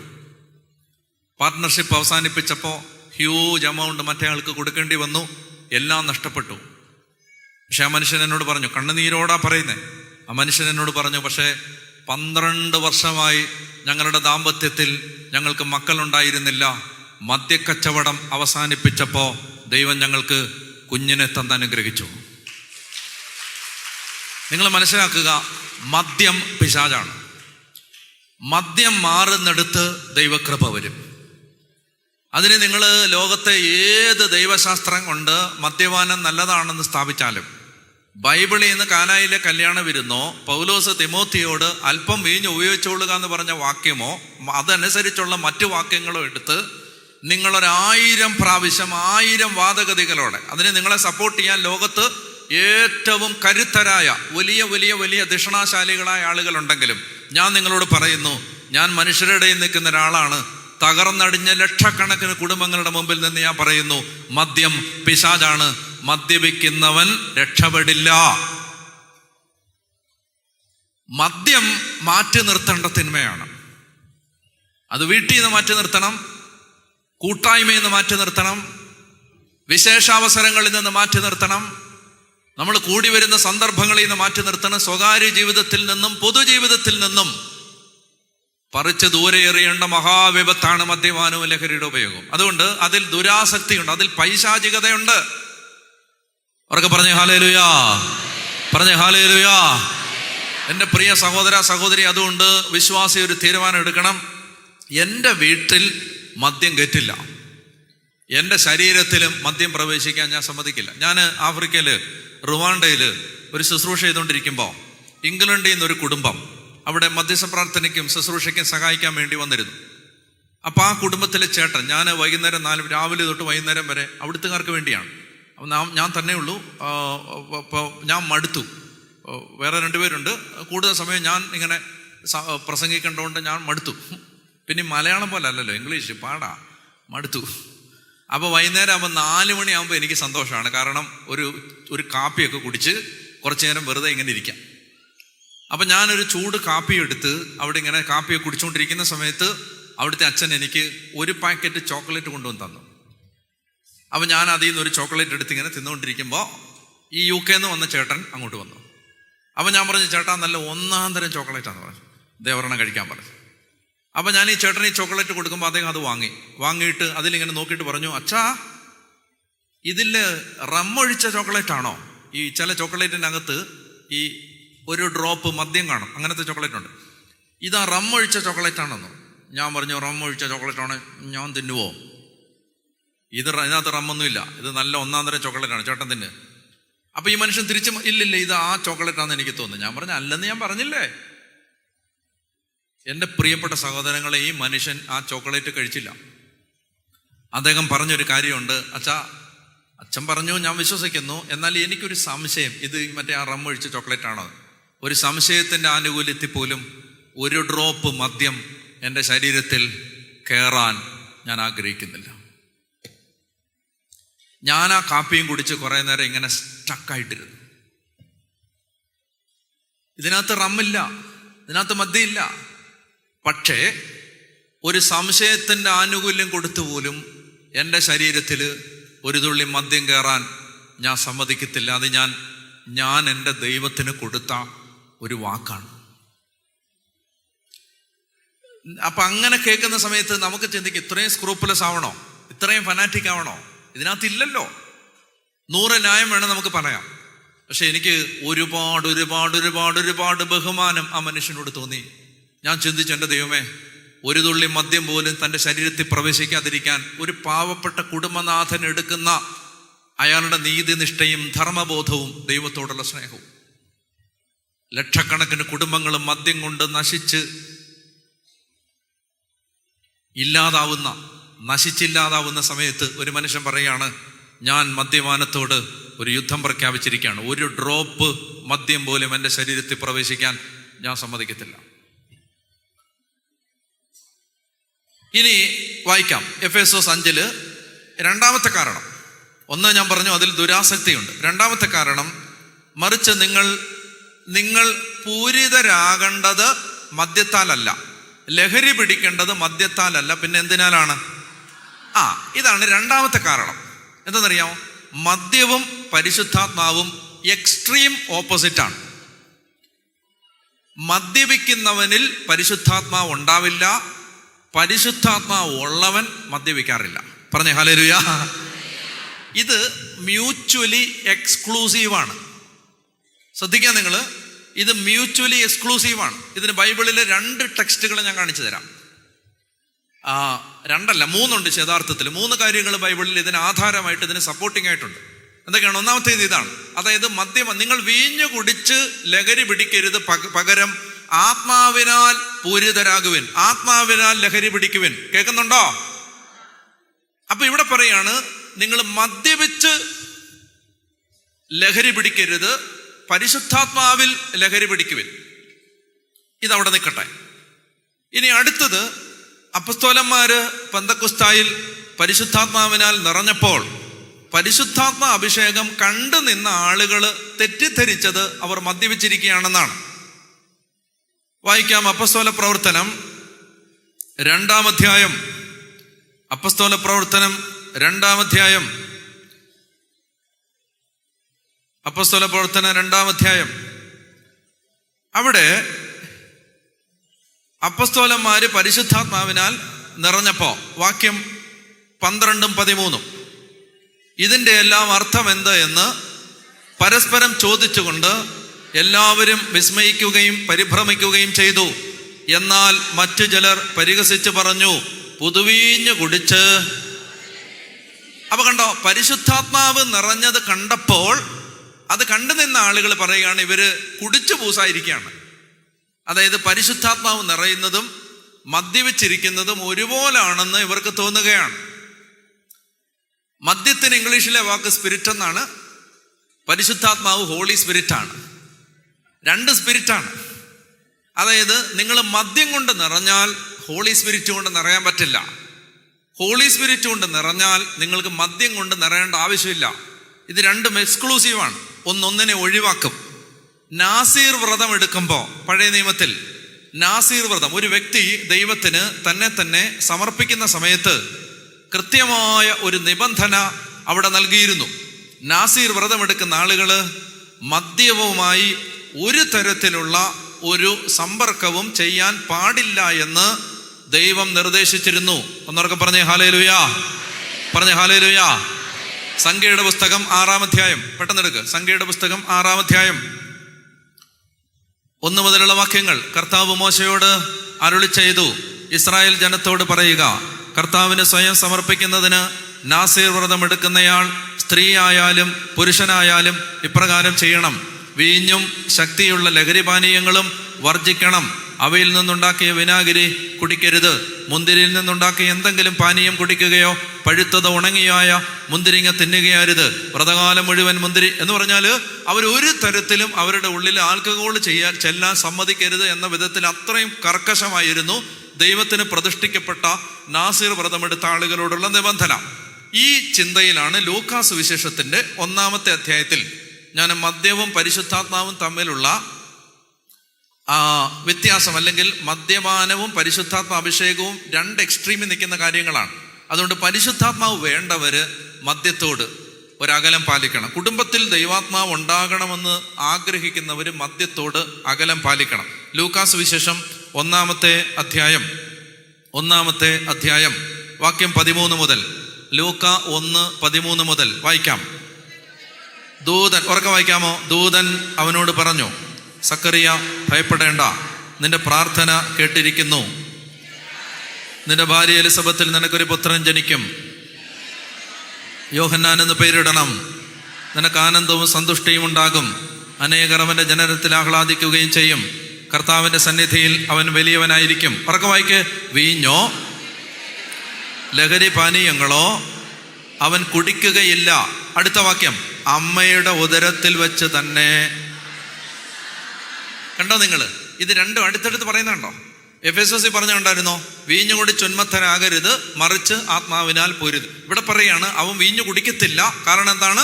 അവൻ അമ്മയുടെ ഉദരത്തിൽ വെച്ച് തന്നെ പരിശുദ്ധാത്മാവിനാൽ ഇത് രണ്ടും ഡയമെട്രിക്കലി ഒപ്പോസിഡ് ആണ്. ഇത് രണ്ടും വിപരീത ദിശയിലുള്ള രണ്ട് കാര്യങ്ങളാണ്. ഞാൻ രണ്ടാമത്തെ എൻ്റെ കാരണം, മദ്യപിക്കാൻ പാടില്ല, മദ്യം തൊടാൻ പാടില്ല. രണ്ടാമത്തെ കാരണം, നീ പരിശുദ്ധാത്മാവിനാൽ നിറയാൻ ആഗ്രഹിക്കുന്നെങ്കിൽ, നീ പരിശുദ്ധാത്മാവിനാൽ നിന്റെ ജീവിതം നയിക്കപ്പെടാൻ ആഗ്രഹിക്കുന്നെങ്കിൽ, കേൾക്കാൻ ചെവിയുള്ളവൻ കേൾക്കട്ടെ, പരിശുദ്ധാത്മാവിനാൽ നയിക്കപ്പെടാൻ, ദൈവം സംസാരിച്ച് ജീവിതത്തെ നല്ല രീതിയിൽ നയിക്കാൻ ആഗ്രഹിക്കുന്നെങ്കിൽ ആ വ്യക്തി മദ്യത്തോട് അകലം പാലിക്കണം. ഞാൻ പറഞ്ഞല്ലോ, ഒരു പാപത്തിൽ നിന്ന് പുറത്തു കടക്കാൻ നമ്മൾ ദൈവത്തിന്റെ കൃപയിൽ ആശ്രയിക്കുമ്പോൾ ആ മിനിറ്റ് മുതൽ ദൈവം കുടുംബത്തിലെ കാര്യങ്ങൾ ഏറ്റെടുത്തു തുടങ്ങും. ഈശോ പറഞ്ഞിട്ടുണ്ട്, എന്നെ സ്നേഹിച്ചാൽ പിന്നെ ഞാൻ നോക്കിക്കോളാം. പക്ഷെ സ്നേഹിക്കണമെങ്കിൽ വെറുതെ ഇങ്ങനെ ബ്ലാ സ്നേഹം പോരാ, കുറെ പ്രാർത്ഥന ചൊല്ലി സ്നേഹിച്ചാൽ പോരാ. ജീവിതത്തിൽ കർത്താവ് പറഞ്ഞ കൽപ്പനകൾ അനുസരിക്കണം. അതിലെ പ്രധാനപ്പെട്ട ഒരു കൽപ്പനയാണ് ദൈവം നമുക്ക് തന്നിരിക്കുന്ന കൽപ്പന. ഈ കാലഘട്ടത്തിൽ കുടുംബങ്ങളെ മുഴുവൻ മുച്ചൂടുമാന്തി നശിപ്പിക്കുന്ന തിന്മയാണ് മദ്യപാനവും ലഹരിയുടെ ഉപയോഗം. എന്നറിയാമോ? ദമ്പതികൾക്കിടയിൽ, ചെറുപ്പക്കാരുടെ ഇടയിൽ, കുഞ്ഞുങ്ങളുടെ ഇടയിൽ ക്രമാതീതമായി പിടിച്ചു നിർത്താൻ കഴിയാത്തതുപോലെ ഇത് വളരുന്നത് കൊണ്ട് കുടുംബങ്ങൾ അത്രയും എക്സ്ട്രീമായിട്ടുള്ള നിലപാടുകൾ എടുക്കണം. ഒരു തുള്ളി പോലും. ഞാനിത് സിംഗപ്പൂരിൽ പ്രസംഗിക്കുമ്പോൾ എന്നോടൊരു അമ്മച്ചി എഴുന്നേറ്റ് നിന്നിട്ട്, പാവൊരമ്മച്ചിയാണ്, അവിടുത്തെ കാര്യം, എന്നോട് ചോദിച്ചു, അച്ഛാ ക്രിസ്മസിന് വീഞ്ഞുണ്ടാക്കി കുടിക്കാവോ?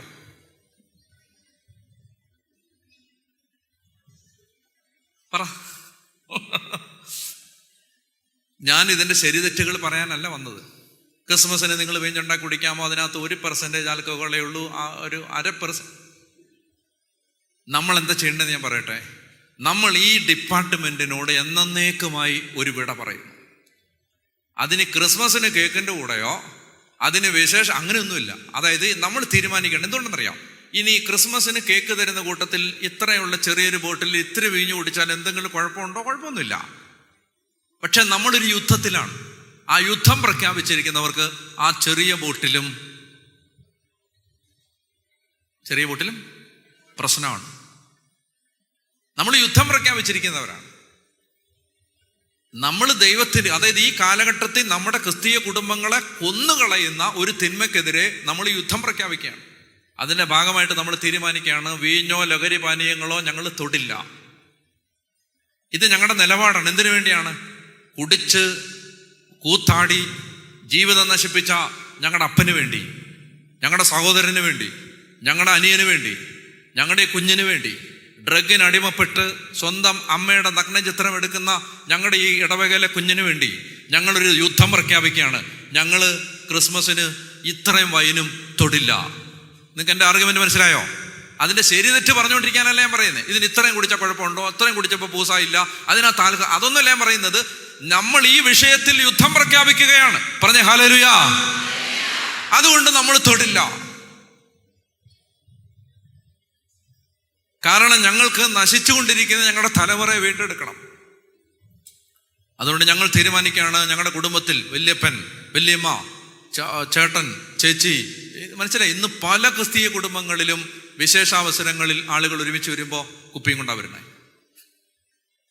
നമ്മൾ യാത്ര ചെയ്യുന്ന സമയത്തുണ്ടല്ലോ, ഈ യൂറോപ്പിൽ നിന്നോ അമേരിക്കയിൽ നിന്നോ അല്ലെങ്കിൽ രാജ്യങ്ങളിൽ നിന്ന് പോരുന്ന സമയത്ത് എപ്പോഴും ഞങ്ങൾ പറയും, നമ്മുടെ നാട്ടിലെ ചെറുപ്പക്കാർ വരുമ്പോൾ അവരുടെ എല്ലാം കയ്യിൽ കൂട്ടിൽ 3, 4, 5 വലിയ കുപ്പി മദ്യം എയർപോർട്ടിൽ നിന്ന് വാങ്ങിച്ചത് അതുകൊണ്ടായി വരണേ.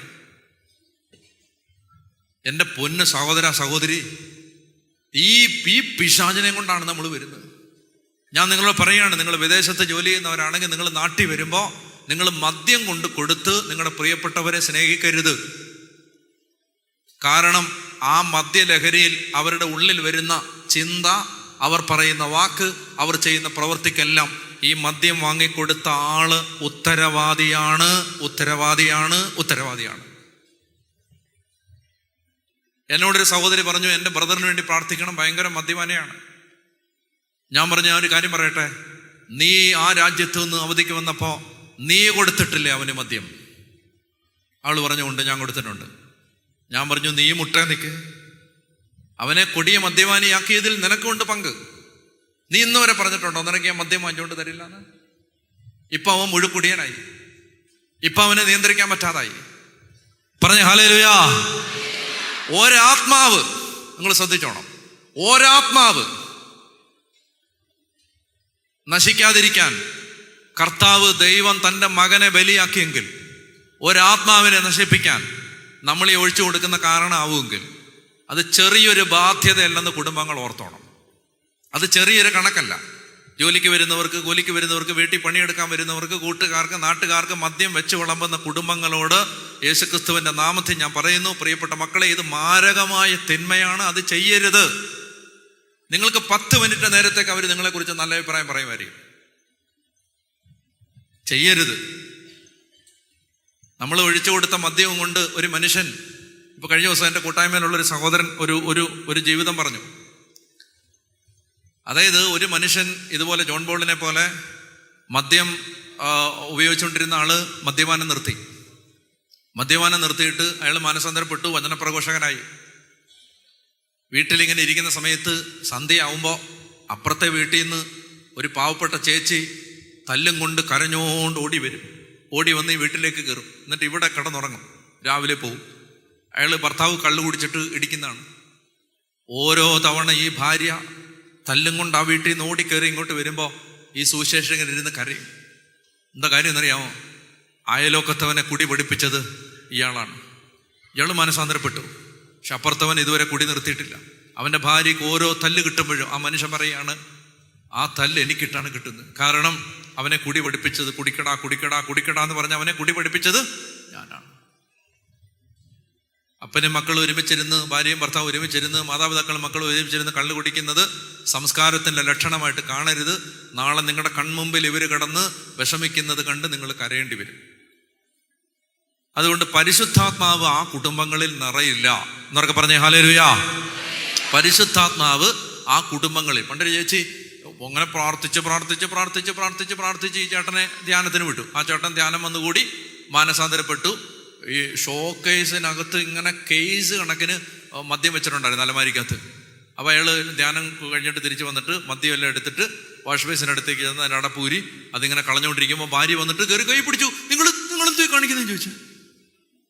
ഈ സ്ത്രീയാണ് ഇയാൾ പ്രാർത്ഥിച്ച് ധ്യാനത്തിന് വിട്ടത് കുടി നിർത്താൻ. അപ്പോൾ പറഞ്ഞു, എടി നിനക്കെന്നാ ബോധം പോയോ? എടി ഞാൻ കുടി നിർത്തിയെന്ന്. ധ്യാനം കൂടി അതിന് കുടി നിർത്തി കളയണ്ട, ഇത് അതിന് കളയുന്ന എന്തിനാ? എൻ്റെ ആങ്ങളേക്ക് കൊടുക്കാന്ന് പറഞ്ഞു. ഇതാണ് നമ്മുടെ മൈൻഡ് സെറ്റ്. ഇത് കാശ് കൊടുത്ത് വാങ്ങിച്ചല്ലേ, കളയുന്ന എന്തിനാന്ന്.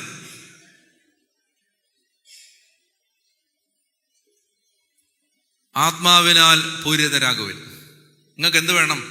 കള്ള് വേണോ പരിശുദ്ധാത്മാവ് വേണോ? പരിശുദ്ധാത്മാവ്. അതുകൊണ്ട് ചേച്ചി ചേട്ടാ, നല്ല ആയുധങ്ങൾ അടുക്കളയിലുണ്ടല്ലോ. ചെരവ, പിന്നെ തുടുപ്പ്, പിന്നെ കൊരണ്ടി, പിന്നെ നല്ല പാത്രം, പിന്നെ വലിയ വലിയ കഞ്ഞിയൊക്കെ കോരുന്ന ടൈപ്പ് ഇതെല്ലാം എടുത്ത് വെച്ചേക്കണം. കുടിക്കാൻ അവിടെ തുടങ്ങുമ്പോൾ ഡിപ്രഷനായ പോലെ പെരുമാറിയാൽ മതി. അതായത് പെട്ടെന്ന് മനസ്സിൻ്റെ സമനില തെറ്റിയ പോലെ ചെറിയ 2 ആക്ഷനൊക്കെ കാണിച്ചിട്ട് കറങ്ങി ആട്ടിച്ച് എല്ലാം. മനസ്സിൻ്റെ താളം തെറ്റിയവർക്ക് എന്ത് ചെയ്താലും ഇന്ത്യൻ പീനൽ കോഡിൽ ശിക്ഷാവിധിയില്ല. നിങ്ങൾ പേടിക്കണ്ട. ഓടിച്ചേക്കണം എല്ലാത്തരെ. മനസ്സിലായി? 10 മിനിറ്റ് കഴിഞ്ഞ് നിങ്ങൾ സമനിലയിലേക്ക് തിരിച്ചു വന്നാൽ മതി. അയ്യോ എന്താ ഞാൻ ചെയ്തത്, എന്താ പറ്റിയെന്നൊക്കെ ഒരു ചെറിയ ആക്ഷൻ ഇട്ടാൽ കേസ് അതോടെ തള്ളിപ്പോ. മനസ്സിലായോ? കയറ്റരുത്. വീട്ടിൽ മദ്യം കയറ്റരുത്. അവരൊക്കെ പറഞ്ഞേ ഹല്ലേലൂയ. ഒന്ന് എഴുന്നേറ്റ് നിന്നേ, പ്രാർത്ഥിക്കാം. കർത്താവേ, മദ്യപാനം ഈ ദൈവാത്മാവിനാൽ പൂരിതരാകണം. മദ്യപാനി കീറത്തുണി എടുക്കേണ്ടി വരും. മദ്യലഹരിയിൽ എത്രയോ കുടുംബങ്ങളാണ് തകർന്നു പോയത്, എത്രയോ ജീവിതങ്ങളാണ് നശിച്ചു പോയത്. പ്രിയ മകനെ, മകളെ, ജീവിതത്തിൽ ഏതെങ്കിലും കാലത്ത് ഇങ്ങനെയുള്ള കാര്യങ്ങളോട് ഒരു അനുഭാവം കാണിച്ചിട്ടുണ്ടെങ്കിൽ, ഒരു തെറ്റ് ചെയ്തിട്ടുണ്ടെങ്കിൽ, പലരെയും മദ്യപാനത്തിന് പ്രേരിപ്പിച്ചിട്ടുണ്ടെങ്കിൽ, ഈ നിമിഷം നമുക്ക് കർത്താവിനോട് മാപ്പ് ചോദിച്ച് പ്രാർത്ഥിക്കാം. ദൈവമേ, ഞങ്ങൾ ഒത്തിരി പേരെ മദ്യപാനത്തിലേക്ക് നയിച്ചിട്ടുണ്ട്. മദ്യപിക്കുന്നത് കുഴപ്പമില്ല എന്ന് ഞങ്ങൾ പറഞ്ഞിട്ടുണ്ട്. കർത്താവേ, ഞങ്ങളോട് ക്ഷമിക്കണമേ, ഞങ്ങളോട് കരുണ കാണിക്കണമേ എന്ന് കരങ്ങൾ ഉയർത്തി ഒരു 10 പേര് നമ്മുടെ സ്വരം കേൾക്കട്ടെ. നന്നായിട്ടൊന്ന് സ്തുതിച്ചേ. ഹല്ലേലൂയ. ആഗ്രഹത്തോടെ സ്തുതിച്ചേ. സ്തുതിക്കുന്നു. കർത്താവേ, സ്തുതിക്കുന്നു.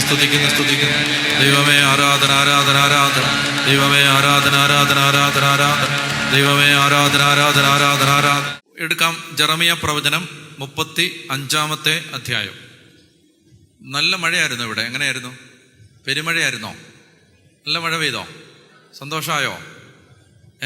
ഇപ്പം മഴ പെയ്യാൻ പാടില്ലേ? പാടുണ്ടോ? ഭയങ്കര ചൂടല്ലേ? ആ, മഴ പെയ്ത് ഇഷ്ടപ്പെട്ടില്ലേ നിങ്ങൾക്ക്? ഞാൻ വിചാരിച്ചു നിങ്ങൾക്ക് സന്തോഷമായിക്കോണോ. സന്തോഷമായില്ലേ അമ്മച്ചി? സന്തോഷമായോ? ആ, ഓക്കെ. ജെറമിയ 35 വായിക്കുക. ജോസിയായുടെ പുത്രൻ യെഹോയാക്കിം യൂദായിൽ രാജാവായിരിക്കുമ്പോൾ കർത്താവ് ജെറമിയായോട് അരുളി ചെയ്തു. 10 പേര് നിങ്ങളുടെ സ്വരം കേൾക്കുന്നത്ര ഉച്ചത്തിൽ വായിക്കുക. നീ റക്കാബയരുടെ അടുത്ത് ചെന്ന് അവരോട് സംസാരിക്കുക. കർത്താവിൻ്റെ ആലയത്തിലെ ഒരു മുറിയിൽ കൂട്ടിക്കൊണ്ടുവന്ന് അവർക്ക്, അതായത് റക്കാബിയരോട്, റക്കാബ് എന്ന് പറയുന്ന പൂർവ്വപിതാവിൻ്റെ അനന്തരാവകാശികളോട്, മക്കളോട്, അവരെ ദേവാലയത്തിൻ്റെ അടുത്തുള്ള ഒരു മുറി കൊണ്ടുവന്ന് അവർക്ക് വീഞ്ഞു കൊടുക്കുക. ജെറമിയായോട് കർത്താവ് പറയുകയാണ്. അങ്ങനെ ഹബസീനിയായുടെ മകനായ ജെറമിയായുടെ മകൻ യാസാനിയായെയും അവൻ്റെ സഹോദരന്മാരെയും പുത്രന്മാരെയും റക്കാബിയരുടെ കുടുംബം മുഴുവനെയും കൂട്ടിക്കൊണ്ടുവന്നു. ഞാൻ കർത്താവിൻ്റെ ആലയത്തിൽ ഇഗ്ദാലിയായുടെ മകൻ ഹാനാന്റെ പുത്രന്മാരുടെ മുറിയിൽ, അത് വാതിൽ കാവൽക്കാരനായ ഷല്ലൂമിൻ്റെ മകൻ മാസയായുടെ മുറിയുടെ മുറിയുടെ സമീപത്തായിരുന്നു. ഞാൻ റക്കാബിയരുടെ മുമ്പിൽ വീഞ്ഞ് നിറച്ച കുടങ്ങളും പാനപാത്രങ്ങളും വെച്ചിട്ട് കുടിക്കുവിൻ എന്ന് പറഞ്ഞു. എന്നാൽ അവർ പറഞ്ഞു, വായിക്ക്, ഞങ്ങൾ വീഞ്ഞു കുടിക്കുകയില്ല. എന്തെന്നാൽ റക്കാബിൻ്റെ മകനും ഞങ്ങളുടെ പിതാവുമായ യോനാദാബ് ഞങ്ങളോട് കൽപ്പിച്ചിട്ടുണ്ട്, നിങ്ങളും നിങ്ങളുടെ സന്തതികളും ഒരിക്കലും വീഞ്ഞു കുടിക്കരുത്. പറഞ്ഞേ ഹല്ലേലൂയ. അതായത് ഇതുപോലെ ഒരു സമർപ്പണമാണ് നമ്മൾ ഈ കാലഘട്ടത്തിൽ ദൈവമക്കൾ എടുക്കേണ്ടത്. ഇതുപോലെ ഒരു സമർപ്പണം. അതായത് വീഞ്ഞോ ലഹരി പാനീയങ്ങളോ നമ്മുടെ വീട്ടിൽ പ്രവേശിപ്പിക്കില്ല. ഇതുപോലെ റക്കാബിയരെടുത്തതുപോലെ ഒരു സമർപ്പണം. അപ്പം ഞാൻ 2 കാരണങ്ങൾ പറഞ്ഞു. ഒന്ന്, അതിൽ ദുരാസക്തിയുണ്ട്. 2, അത് പരിശുദ്ധാത്മ അഭിഷേകത്തിന് എതിരാണ്. മൂന്നാമത്തേത് നമ്മൾ വായിക്കാൻ പോകുന്നു 1 കൊരിന്തോസ് 3 അധ്യായം. 1 കൊരിന്തോസ് അധ്യായം 3. അവിടെ എന്തുകൊണ്ട് മദ്യത്തോട്, ലഹരി പാനീയങ്ങളോട് നമ്മൾ ഒരു ശത്രുത പുലർത്തണം എന്നതിന് അടുത്ത കാരണം 1 കൊരിന്തോസ് 3:16, 3:16-17 ഉറക്കെ വായിക്കാം. നിങ്ങൾ ദൈവത്തിൻ്റെ ആലയമാണെന്നും ദൈവാത്മാവ് നിങ്ങളിൽ വസിക്കുന്നെന്നും നിങ്ങൾ അറിയുന്നില്ലേ? ദൈവത്തിൻ്റെ ആലയം നശിപ്പിക്കുന്നവനെ ദൈവവും നശിപ്പിക്കും. എന്തെന്നാൽ ദൈവത്തിൻ്റെ ആലയം പരിശുദ്ധമാണ്, ആ ആലയം. മൂന്നാമത്തേത്, നമ്മുടെ ശരീരം ദേവാലയമാണ്. ആ ദേവാലയത്തെ പരിശുദ്ധമായി നമ്മൾ സൂക്ഷിക്കണം. ആ ദേവാലയത്തെ മദ്യലഹരി കൊണ്ട് നശിപ്പിക്കാൻ പാടില്ല. മദ്യം ശരീരത്തിന്, മനസ്സിന്, ഒരു ദൈവ പൈതലിൻ്റെ ആത്മീയ വളർച്ചയ്ക്ക് എതിരാണ്. അതുകൊണ്ട് മൂന്നാമത്തെ കാരണം, അത് ദൈവാത്മാവ് വസിക്കുന്ന ദേവാലയമായ നമ്മുടെ ശരീരത്തെ നശിപ്പിക്കുന്ന പാപമാണ്. ഇനി 1 കൊരിന്തോസ് 6 അധ്യായം 19-20 വാക്യങ്ങൾ. 1 കൊരിന്തോസ് 6 അധ്യായം 19-20. നിങ്ങളിൽ വസിക്കുന്ന ദൈവദത്തമായ പരിശുദ്ധാത്മാവിൻ്റെ ആലയമാണ് നിങ്ങളുടെ ശരീരമെന്ന് നിങ്ങൾക്കറിഞ്ഞുകൂടെ? നിങ്ങൾ നിങ്ങളുടെ സ്വന്തമല്ല, നിങ്ങൾ വിലയ്ക്ക് വാങ്ങപ്പെട്ടവരാണ്. ആകയാൽ നിങ്ങളുടെ ശരീരത്തിൽ ദൈവത്തെ ശരീരത്തിൽ മഹത്വപ്പെടുത്തണം. ഇതിനോട് ചേർത്ത് വായിക്കാവുന്ന. അപ്പോൾ ഒന്ന് പറഞ്ഞേ, ശരീരത്തിൽ ദൈവത്തെ മഹത്വപ്പെടുത്തുക. പറഞ്ഞേ. അപ്പോൾ അത് വേറൊരു വചനം കൂടെ വായിക്കാം. റോമാലേഖനം 12 അധ്യായം. റോമാലേഖനം 12 അധ്യായം 1 വാക്യം. ആകയാൽ സഹോദരരെ, ദൈവത്തിൻ്റെ കാരുണ്യം അനുസ്മരിച്ചുകൊണ്ട് ഞാൻ നിങ്ങളോട് അപേക്ഷിക്കുന്നു, നിങ്ങളുടെ ശരീരങ്ങളെ വിശുദ്ധവും ദൈവത്തിന് പ്രീതികരവുമായ സജീവ ബലിയായി സമർപ്പിക്കുവിൻ. ഇതായിരിക്കണം നിങ്ങളുടെ യഥാർത്ഥമായ. അപ്പോൾ മൂന്നാമത്തെ കാരണം ഞാൻ പറഞ്ഞു. എന്താണത്? ദൈവാത്മാവിൻ്റെ ആലയമായ ശരീരത്തിനെതിരായ പാപമാണ് മദ്യപാനം.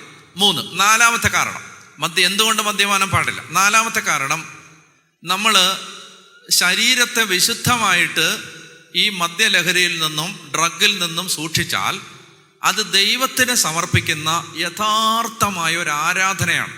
ശരീരത്തിൻ്റെ വിശുദ്ധി ദൈവാരാധനയാണ്. അപ്പം ശരീരത്തെ മലിനമാക്കുന്നത് ആരാധനയ്ക്കെതിരായ പാപമാണ്.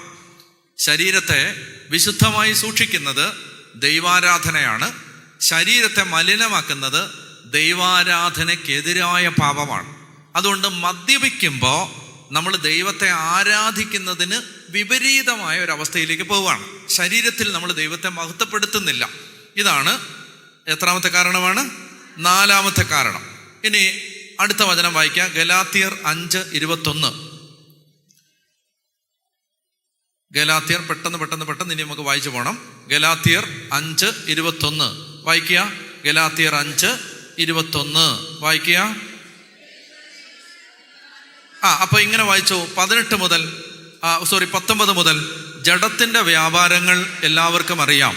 അവ വ്യഭിചാരം, അശുദ്ധി, ദുർവൃത്തി, വിഗ്രഹാരാധന, ആഭിചാരം, ശത്രുത, കലഹം, അസൂയ, കോപം, മാത്സര്യം, ഭിന്നത, വിഭാഗീയ ചിന്ത, വിദ്വേഷം, മദ്യപാനം, മധുരോത്സവം ഇവയും ഈദൃശമായ മറ്റു പ്രവൃത്തികളുമാണ്. ഇതാണ് ജഡത്തിന്റെ പ്രവൃത്തികൾ.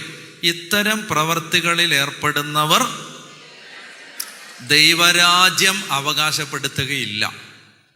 എത്രാമത്തെയാണ്? 5. 5ആണോ? അതായത് 5ആണോ 4ആണോ? 5. 5ാമത്തെ കാരണം, ദൈവരാജ്യം അവകാശപ്പെടുത്തുകയില്ലാത്ത ഒരു തിന്മയാണ് മദ്യപാനം. മദ്യപാനി ദൈവരാജ്യം അവകാശപ്പെടുത്തുകയില്ല. മദ്യപാനി ദൈവരാജ്യം അവകാശപ്പെടുത്തുകയില്ല. സുഭാഷിതങ്ങൾ 20:1.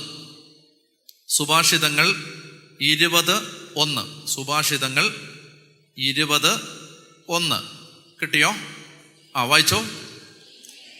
വീഞ്ഞ് പരിഹാസകനും മദ്യം കലഹക്കാരനുമാണ്, അവയ്ക്ക് അടിമപ്പെടുന്നവന്. ഇതാണ് അതിൻ്റെ പ്രശ്നം. അടുത്തത് എത്രയായി? 6ആണോ? അതായത് വീഞ്ഞ് പരിഹാസകനും, അതായത് മദ്യപാനിയുടെ വീട്ടിൽ, മദ്യപാനിയുടെ സ്വഭാവത്തിൽ കലഹമുണ്ട്, വഴക്കുണ്ട്, കലഹമുണ്ട്. അവന് വിവേകമില്ല. വിവേകം നഷ്ടപ്പെടുത്തുന്ന, സ്വബോധത്തോടെ ചിന്തിക്കാൻ അനുവദിക്കാത്ത പാപമാണ് മദ്യപാനം. മദ്യപിക്കുന്ന ആൾ എത്ര പാപമാണെങ്കിലും ആ വ്യക്തിയെ വഴിതെറ്റിക്കും, വീഴാനിടയാക്കും, വിവേകം നഷ്ടപ്പെടുത്തും, കലഹപ്രിയനാക്കി മാറ്റും. വചനം പറയുകയാണ്. ഇനി 23-ാമത്തെ അധ്യായം, സുഭാഷിതങ്ങൾ 23-ാമത്തെ അധ്യായം 23-ാമത്തെ അധ്യായത്തിൻ്റെ 29 മുതലുള്ള വാക്യങ്ങൾ. സുഭാഷിതം 23-29 മുതൽ വായിക്കാം. ദുരിതവും ദുഃഖവും കലഹവും ആവലാതിയും ആർക്കാണ്? കണ്ടോ, ദുരിതവും ദുഃഖവും കലഹവും ആവലാതിയും ആർക്കാണ്? ആർക്കാണ് അകാരണമായ മുറിവുകൾ? ആരുടെ കണ്ണാണ് ചുവന്ന് കലങ്ങിയത്? വീഞ്ഞു കുടിച്ച് സമയം പോക്കുന്നവർക്കും വീഞ്ഞ് കലർത്തി രുചി പരീക്ഷിക്കുന്നവർക്കും തന്നെ.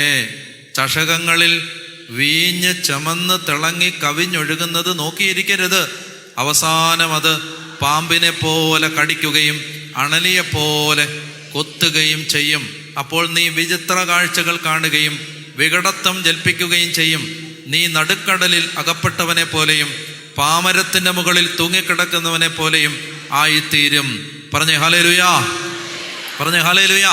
കണ്ടോ, അതായത് ഒരു മനുഷ്യനെ എന്തുമാത്രം അത് നശിപ്പിക്കും. പറയുകയാണ്, ആർക്കാണ് ദുരിതവും ദുഃഖവും കലഹവും ആവലാതിയും? ആർക്കാണ് അകാരണമായ മുറിവുകൾ? ആരുടെ കണ്ണാണ് ചുവന്ന് കലങ്ങിയത്? വീഞ്ഞു കുടിച്ച് മദ്യം കുടിച്ച് സമയം പോക്കുന്നവർക്കും മദ്യം കലർത്തി രുചി പരീക്ഷിക്കുന്നവർക്കും തന്നെ. അവസാനം അത് പാമ്പിനെ പോലെ കടിക്കും, അണലിയെ പോലെ കുത്തും. എൻ്റെ പ്രിയ സഹോദര സഹോദരി, മദ്യപാനം നമ്മുടെ കുടുംബത്തെ അപ്പാടെ നശിപ്പിച്ച് കളയും. അത് നമ്മുടെ വിവേകത്തെ നഷ്ടപ്പെടുത്തും. കലഹവും ദുരിതവും ദുഃഖവും ആവലാതിയും കുടുംബത്തിൽ വർദ്ധിക്കുന്നതിന് അത് കാരണമാകും. പറഞ്ഞേ ഹല്ലേലൂയാ.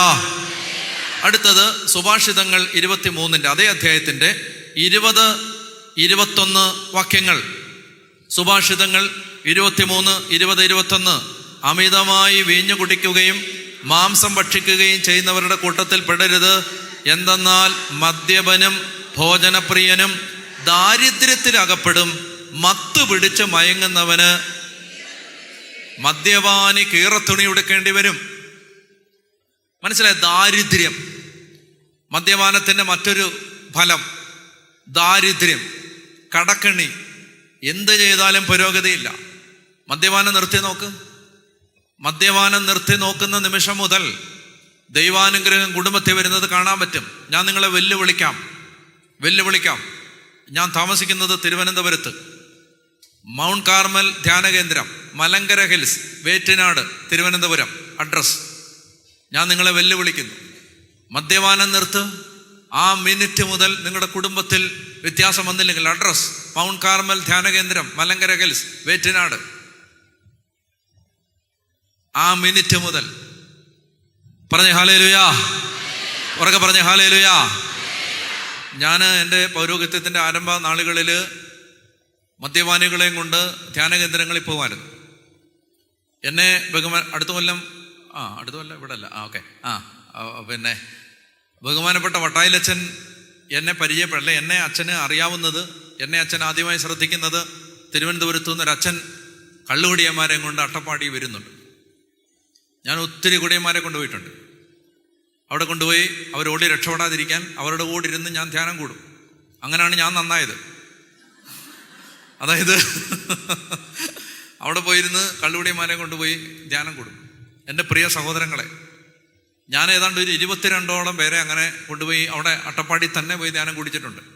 അതിലെ ഒരു ചെറുപ്പക്കാരൻ മരിച്ചുപോയി. അവന് അകാലത്തിൽ മരിച്ചു. ബാക്കി 21 പേരും അങ്ങനെ ധ്യാനം കുടിച്ചവർ സന്തോഷമായി ഇന്ന് കുടുംബങ്ങളിൽ ജീവിക്കുന്നു. വലിയ ദൈവകൃപയിൽ ജീവിക്കുന്നു. മദ്യപാനം നിർത്തിയ മിനിറ്റ് മുതൽ ആ കുടുംബങ്ങളെ ദൈവം അനുഗ്രഹിക്കുന്ന ഞാൻ കണ്ടിട്ടുണ്ട്. അതൊരാളുടെ ജീവിതമല്ല. അതുകൊണ്ട് ഈ ദാരിദ്ര്യം, കഷ്ടപ്പാട്, ഞാൻ നിങ്ങളോട് പറയുകയാണ്, നിങ്ങൾ എന്ത് ചെയ്തിട്ട് ശരിയാവുന്നില്ല. കുടി നിർത്ത്, മദ്യപാനം നിർത്ത്, പുകവലി നിർത്ത്, ലഹരിയുടെ ഉപയോഗം നിർത്ത്, വെറ്റമുറുക്കുന്ന നിർത്ത്. ഈ ദുശീലം ഒന്ന് യേശുവിൻ്റെ നാമത്തെ, കർത്താവിനോടുള്ള സ്നേഹത്തെ പ്രതി ഒന്ന് ഉപേക്ഷിക്കുക. ശരീരത്തെ ഒന്ന് വിശുദ്ധിയോടെ കാത്തു സൂക്ഷിക്കുക. തഴക്കദോഷങ്ങളിൽ നിന്നൊന്ന് പുറത്തു വരാൻ ആഗ്രഹിക്കുക. ആ മിനിറ്റ് മുതൽ ആ ജീവിതത്തിന് പ്രകാശമുണ്ട്. പറഞ്ഞേ ഹല്ലേലൂയാ. ഇതിനോട് ചേർത്ത് പറയേണ്ട മറ്റൊരു തിന്മയാണ് ഈ കാലഘട്ടത്തിൽ ഒത്തിരി കുഞ്ഞുങ്ങൾ, ചെറുപ്പക്കാർ, മുതിർന്നവർ, കുടുംബാംഗങ്ങളൊക്കെ വീണു പോകുന്ന, തിരഞ്ഞെടുക്കപ്പെട്ടവർ പോലും വീണു പോകാൻ സാധ്യതയുള്ളൊരു മേഖലയാണ് പൊർണോഗ്രഫി. അശുദ്ധി, കണ്ണുകളുടെ അശുദ്ധി, ഇന്റർനെറ്റിലെ, മൊബൈൽ ഫോണിലൊക്കെ അശുദ്ധി. ഒരശുദ്ധിയിൽ നിന്നൊരു തിന്മയിൽ നിന്നൊന്ന് പുറത്തു വാ. കർത്താവിൻ്റെ സന്നിധിയിൽ തഴക്കദോഷങ്ങളിൽ നിന്ന് പുറത്തു വാ. ആ മിനിറ്റ് മുതൽ ആത്മീയ വളർച്ച കയറി പോന്ന കാണാൻ പറ്റും. പെട്ടെന്നൊരു വചനം എടുക്ക്. യെശയ്യാ പ്രവചനം. ജീവിതത്തിൽ ഐശ്വര്യം, പുരോഗതി. ഏതെങ്കിലും ഒരു ചെറുപ്പക്കാരി നിന്റെ വഴി അടഞ്ഞു കിടക്കുകയാണോ? ഈ തിന്മകൾ നിന്റെ ജീവിതത്തിൽ ഉണ്ടോ എന്നൊന്ന് പരിശോധിക്കുക. യെശയ്യാ പ്രവചനം 33, 15, 16, 17. യെശയ്യാ 33, 15, 16, 17. വേഗം വായിക്ക്. നീതിയുടെ മാർഗത്തിൽ ചരിക്കുകയും സത്യം സംസാരിക്കുകയും ചെയ്യുന്നവൻ, മർദ്ദനം വഴിയുള്ള നേട്ടം വെറുക്കുന്നവൻ, കൈക്കൂലി വാങ്ങാതിരിക്കാൻ കൈ കുടയുന്നവൻ, രക്തച്ചൊരിച്ചിലിനെ പറ്റി കേൾക്കാതിരിക്കാൻ ചെവി പൊത്തുന്നവൻ, തിന്മ കാണാതിരിക്കാൻ, എന്നോട് വായിച്ചേ, തിന്മ കാണാതിരിക്കാൻ കണ്ണുകൾ അടയ്ക്കുന്നവൻ, അവൻ ഉന്നതങ്ങളിൽ വസിക്കും. എനിക്ക് തോന്നുന്നു അയർലൻഡിലാണെന്ന് തോന്നുന്നു. ഈ ഒരു മനുഷ്യൻ ഇതുപോലെ വണ്ടിയിൽ ഞങ്ങളെ കൊണ്ടുപോകുമ്പോൾ, ഞാനും ബ്രദറും ഉണ്ട്, വണ്ടിയിലിരുന്ന് പറഞ്ഞുകൊണ്ട്, അല്ലച്ചാ യെശയ്യാ 33 അച്ഛൻ പറഞ്ഞൊരു വചനമില്ലേ, തിന്മ കാണാതിരിക്കാൻ കണ്ണുകൾ അടയ്ക്കുന്നവൻ. അച്ഛാ, അതെൻ്റെ ജീവിതത്തിൽ സത്യമായി സംഭവിച്ചു. വർഷങ്ങളായിട്ട് ഈ ഒരു മനുഷ്യന് ഈ മേഖലയിൽ ഒരു തിന്മയുണ്ടായിരുന്നു. അദ്ദേഹം പറയുകയാണ്, ഞാൻ ആ തിന്മ കാണുന്ന സ്വഭാവം വർഷങ്ങളായിട്ട് ചെറുപ്പം മുതലേ ഉണ്ടായിരുന്നതാണ്. എൻ്റെ ജീവിതത്തിൽ എന്ത് ചെയ്താലും പുരോഗതിയില്ല. ഞാൻ ഈ വചനം കേട്ടു, ദൈവമേ എൻ്റെ വഴി അടഞ്ഞു കിടക്കുന്നത് ഇതുകൊണ്ടാണോ? ഒത്തിരി കരഞ്ഞ് പ്രാർത്ഥിച്ചു, കുമ്പസാരിച്ചു, കർത്താവ് കൃപ കൊടുത്തു. അങ്ങനെ അദ്ദേഹം ആ തിന്മയിൽ നിന്ന് പുറത്തു വന്നു. ആ മനുഷ്യൻ പറയുകയാണ്, അച്ഛാ, അന്ന് മുതൽ എൻ്റെ സാമ്പത്തിക മേഖലയെ കർത്താവ് സമൃദ്ധമായിട്ട് അനുഗ്രഹിച്ചു എന്ന് ആ മനുഷ്യൻ പറഞ്ഞൊരു സാക്ഷ്യം ഞാൻ ഓർക്കുകയാണ്. ഇതൊക്കെ അച്ചട്ടാണ്. അതായത് ഒരു തിന്മ കിടക്കുമ്പോൾ ആ തിന്മയാണ് നമ്മളെ വളരാൻ സമ്മതിക്കാത്തത്. കുറ്റിയിൽ കെട്ടിയിട്ട പശുവിനെ പോലെ ആ ഇട്ട വട്ടത്തിൽ കിടന്ന് കറങ്ങാനേ സമ്മതിക്കത്തുള്ളൂ, പൊങ്ങാൻ സമ്മതിക്കത്തില്ല. അപ്പം അതുകൊണ്ട് ഈ തിന്മ, കണ്ണുകളുടെ അശുദ്ധി, മദ്യപാനം, ലഹരിയുടെ ഉപയോഗം, തഴക്കദോഷങ്ങൾ, തിന്മ കാണാതിരിക്കാൻ കണ്ണുകൾ അടയ്ക്കുന്നവൻ അവൻ ഉന്നതങ്ങളിൽ വസിക്കും. ശിലാദുർഗങ്ങളാൽ അവൻ പ്രതിരോധം ഉറപ്പിക്കും. അവൻ്റെ ആഹാരം മുടങ്ങില്ല, അവന് ദാഹജലം കിട്ടും. രാജാവിനെ അവൻ്റെ സൗന്ദര്യത്തോടെ നിന്റെ അതായത് നിങ്ങൾ നോക്കിയേ, ജോൺ ബോൾ മദ്യപാനം നിർത്തി. ജോൺ ബോളിന് യേശുവിനെ കാണാനും യേശുവിനെ കേൾക്കാനും ദൈവവചനത്തിൽ ആഴപ്പെടാനും ദൈവം കൃപ കൊടുത്തു, ദൈവത്തെ കാണാൻ സഹായിച്ചു. മദ്യപാനം അവസാനിക്കുമ്പോൾ രാജാവിനെ അവൻ്റെ സൗന്ദര്യത്തോടെ കാണാൻ പറ്റും, ദൈവത്തെ കാണാൻ പറ്റും. തിന്മയിൽ നിന്ന് പുറത്തു വരണം. യേശുവിനെ സ്നേഹിക്കുക എന്ന് പറഞ്ഞാൽ കുറേ പ്രാർത്ഥന ചൊല്ലുക എന്ന് മാത്രമല്ല എൻ്റെ അർത്ഥം. കുറേ പള്ളിയിൽ പോകുന്നു, ആത്മീയ കാര്യങ്ങളിൽ, പള്ളിയിലെ എല്ലാ കാര്യങ്ങൾക്കും മുമ്പിലുണ്ട്, സംഘടനയിലുണ്ട്, കൺവീനറാണ്, വോളണ്ടിയറാണ്. എൻ്റെ പൊന്നു സഹോദര സഹോദരി, യേശുവിനെ സ്നേഹിക്കുക എന്ന് പറഞ്ഞാൽ പാപത്തെ ഉപേക്ഷിക്കുക എന്നാണ്. പാപത്തെ ഉപേക്ഷിക്കുക, തിന്മയിൽ നിന്ന് മാറി നടക്കുക. തിന്മ എനിക്ക് വേണ്ടാന്ന് പറയുക, ഓരോ തിന്മ വരുമ്പോഴും സങ്കടപ്പെടുക, അനുതപിക്കുക, കുമ്പസാരിക്കുക, ഏറ്റുപറയുക, തിരുത്തുക. പറഞ്ഞേ ഹല്ലേലൂയ, ഹല്ലേലൂയ. അപ്പോൾ ഞാൻ പറഞ്ഞു വരുന്നത്, ഈ തിന്മകളെല്ലാം മദ്യപാനത്തിലൂടെ നമ്മുടെ ജീവിതത്തിലേക്ക് കടന്നു വരും. ഇനി യെശയ്യാ പ്രവചനം 5-ാം അധ്യായം 11-ാമത്തെ വാക്യം. യെശയ്യാ 5:11. യെശയ്യാ 5:11 വായിച്ചേ. യെശയ്യാ 5:11 വായിച്ചേ. ലഹരി പാനീയങ്ങളുടെ പിന്നാലെ ഓടാൻ വേണ്ടി അതിരാവിലെ ഉണരുകയും വീഞ്ഞു കുടിച്ച് മതിക്കാൻ വേണ്ടി ഉറങ്ങാതിരിക്കുകയും ചെയ്യുന്നവർക്ക് ദുരിതം. വെളുപ്പാങ്കാലത്തെ എഴുന്നേറ്റ് കള്ളു കുടിക്കാൻ ഓടുന്നവർക്കും രാത്രി മദ്യപിക്കാൻ വേണ്ടി മാത്രം ഉറങ്ങാതിരിക്കുകയും ചെയ്യുന്നവർക്ക് എന്താണ്? ദുരിതം. ഇതാണ് മദ്യപാനത്തിന്റെ അനന്തരഫലം, ദുരിതം. പറഞ്ഞേ ഹല്ലേലൂയ, എന്നൊക്കെ പറഞ്ഞേ ഹല്ലേലൂയ, പറഞ്ഞേ ഹല്ലേലൂയ. യേശുവേ നന്ദി, യേശുവേ സ്തുതി, യേശുവേ ആരാധന, യേശുവേ ആരാധന. യെശയ്യാ 28:7. യെശയ്യാ 28:7. യെശയ്യാ 28:7.